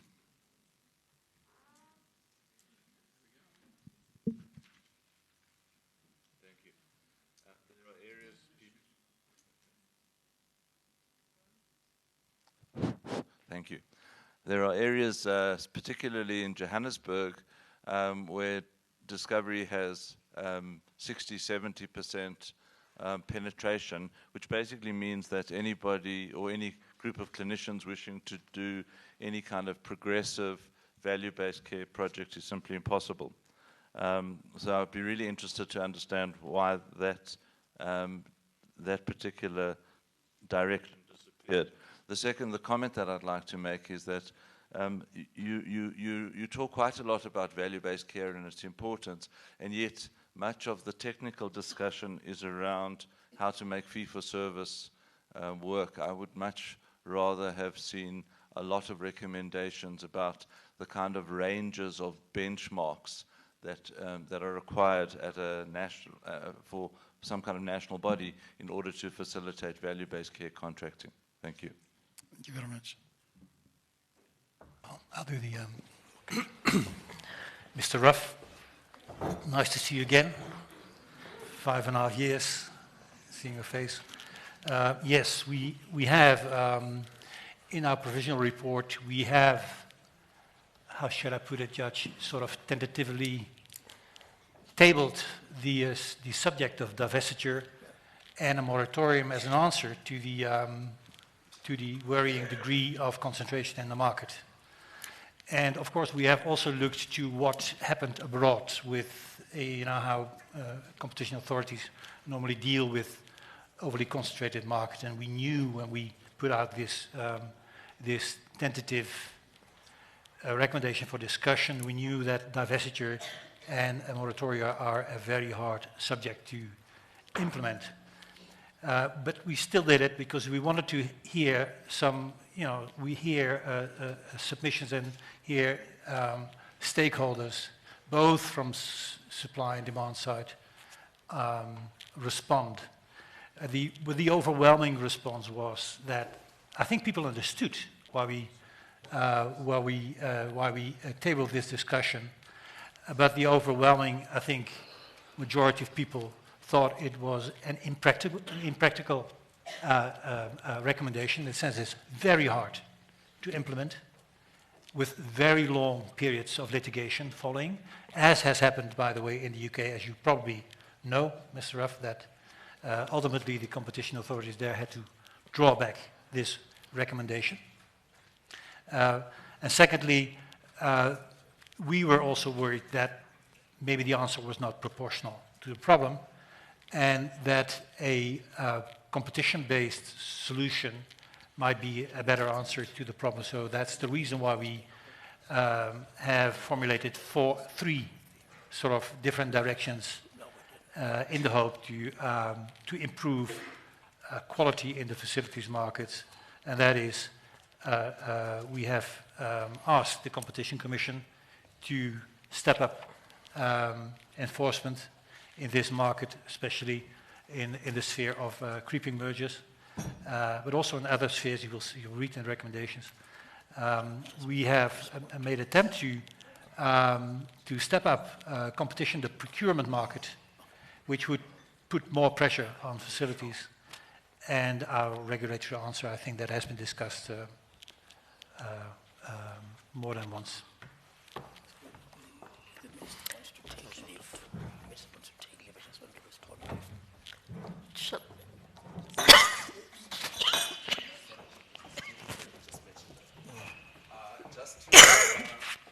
You are not surprised the minister has a 1 o'clock he needs to rush to, so he's going to take leave at the moment. I think the Chief Justice is going to answer one more question. Maybe whilst the minister leaves, let me just talk about this issue of consumers, because I think this is something that the Commission is going to have to deal with together with government. From our side, we do offer ourselves, particularly to civil society, to help in breaking down this report. So we will be conducting extensive advocacy, particularly to civil society groups that may not afford sort of legal representatives or technical experts who could help them with this. So this is partly also about how we want to simplify it. So we will engage. Obviously, the problem with consumers in a market like this is that they are not organized. I mean, you don't have like a patients association you can talk to. But I think if people have suggestions as to who we need to talk to, we will be open to that. But we will be very much guided by the Department of Health and civil society as we do that. Just one thing on concentration I want to say. You will see that in the recent amendments to the Competition Act, the Act now expressly provides that one of the outcomes of a market inquiry, and the outcomes will now be binding, is that there could be divestiture. It's important to realize that this inquiry was done without such a provision. So whatever recommendation that would have come from the panel in that regard would not have been binding. Maybe, I don't know, the regulators would have had an appetite to kind of include that in some kind of a regulation, I don't know. But the panel, I think, can answer for itself as to why it abandoned such. But I think legally, there were going to be obvious challenges. And I think the one useful thing that comes from the report is that we have to be very careful about, you know, the thing is, it's difficult to deal with current concentration in terms of the law, because it's only divestiture that can really help you. But at least moving forwards, we know that we must be strict on measures. That's one way of addressing the problem. But also there are regulatory interventions that seek to address abuse of a dominant position. That's one way you can also address market failure resulting from concentration. And all of those are still part of the report. Thank you. There's really nothing to add excepting just to respond to the issue of the remedies that were there in the provisional report but which have since disappeared. The fact of the matter is that whilst some of these remedies, notably divestiture, I think it is, were mentioned in the course of engagement informally with the stakeholders came to know of our recommendation for the first time when they appeared in the provisional report. And therefore, it was then that there was an effective engagement with us on the recommendations that we've made. But just to underscore what my colleagues have said, and that is developing a remedy is not an easy matter. What you need to do is, first of all, to identify the kind of ill that you want to remedy, and then design your remedy in order to address that. There is the fundamental principle of proportionality, which requires that you pay attention to what you are trying to remedy and the kind of remedy that you are deploying to cure that remedy.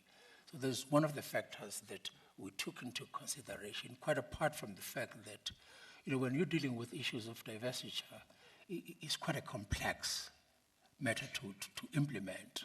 So those were some of the considerations that played a significant role in our modification of the remedies that we recommended. Thank you. To respond to Brian's issue further, I mean, we've just taken it earlier, as you say, maybe we haven't gone with divestiture, but as early as the licensing process, we've included the assessment of local concentration as an integral input into the decision whether or not the license will be issued. And we've also recommended that transfer of licenses must be notifiable to both the Competition Commission and the regulator. The reason for this is because what we found is that licenses would be issued typically to up-and-coming, previously disadvantaged entrepreneurs, and by the time you wake up, it's been sold to a large player. Now, this is a problem because then there is a market, if you like, a black market of this that, among other problems, betrays the transformation ideals when these licenses are issued. So, but obviously one of the key take-home messages is that in minding that, we're starting much earlier to deal with issues of concentration. So, Brian, prompted by your question as well, we are not backing away from from nudging the industry towards a completely different model of care. We've spent a bit of time, maybe inappropriately so, speaking about the multilateral forum. That's only one mechanism, and that mechanism is for people who want to engage in price-only contracts. But in fact, within the bilateral negotiations that we are allowing to continue between funders and hospitals in the first instance, it's not business as usual. They have 3 years in which they must transform those into alternative reimbursement models. They may not be and will not be approved if they are price-only contracts. And so that's one intervention that is quite different to what goes on at present. In relation to alternative reimbursement models with providers who are not facilities, practitioners, groups of practitioners, we envisage a change there too, although we think it might take a little bit longer. But in that regard, what we are hoping is that the base benefit package, if you're a smart scheme or you're taking advice from an administrator, we've noted that funders are lax, slow, uninterested in alternative models. And we've made this point quite clearly in our report. But if they've got to compete on a base benefit package that is identical, when we say identical, it means it's got to provide services X, Y, and Z. But how those services are provided is up to them. We're hoping it will nudge them to start thinking and innovating on the right things and to say to themselves, okay, if I want people to come and buy my medical scheme, I need to offer them a good quality product. I need to be efficient, I need to be effective, but I need a good quality product. And there we are hoping to see the fostering of alternative models of care. And I'll give you an example that I heard of yesterday. There's a dentist who has now employed 4 technicians. I don't know if it's 4, 7, or 12. I don't know the details. A number of technicians. And so this dentist oversees the technicians. This dentist can now see 4 times the amount of patients, oversee that the care is really high quality care, and intervene at the level where it's required. So if someone needs cleaning, they can be cleaned. If someone has a very minor hole to repair, there are ways of doing it. In fact, atraumatic repair of holes is now something that's really good quality, better quality than drilling and filling.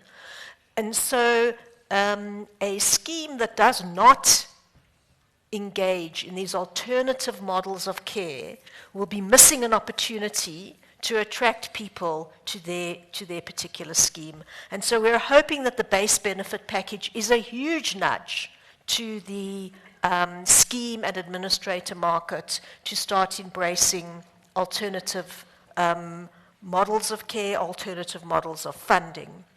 Regional schemes are still very much in the proposals, as is temporary reinsurance for those schemes to protect them as new entrants. So we hope people hear this message loud and clear, but business as usual will not be something that will be embraced. And in addition, when funders and suppliers, whether they are facilities or doctors or physiotherapists or whoever the practitioners are, they have to in fact present those contracts to the relevant regulator, and they have to be approved by that regulator. So there will be oversight. Those contracts will be confidential because that's the nature of the business, but you can't simply enter into a contract and think I'm free to do it. There has to be oversight, and there will be oversight in terms of risk transfer, there will be oversight in terms of quality, and there's a third thing that I've forgotten. But there are 3 criteria, and in your little summary of the executive summary, that's how I can find it out. It's written here. Risk sharing, encompassing value, price and quality, and complying with the Competition Act. So there's a little diagram at the back of the executive summary where we try to explain to you who the players are, And then the little lines have got different colors. The colors tell you different kinds of relationships and reporting. And we hope that this is clear about how we imagine this will work. So no, we're not backing away from it. And we think that fee-for-service is the fundamental ill of this industry.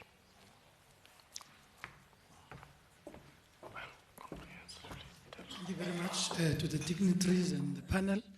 And ladies and gentlemen, we have come to the end of our official proceedings for today, and thank you very much for coming.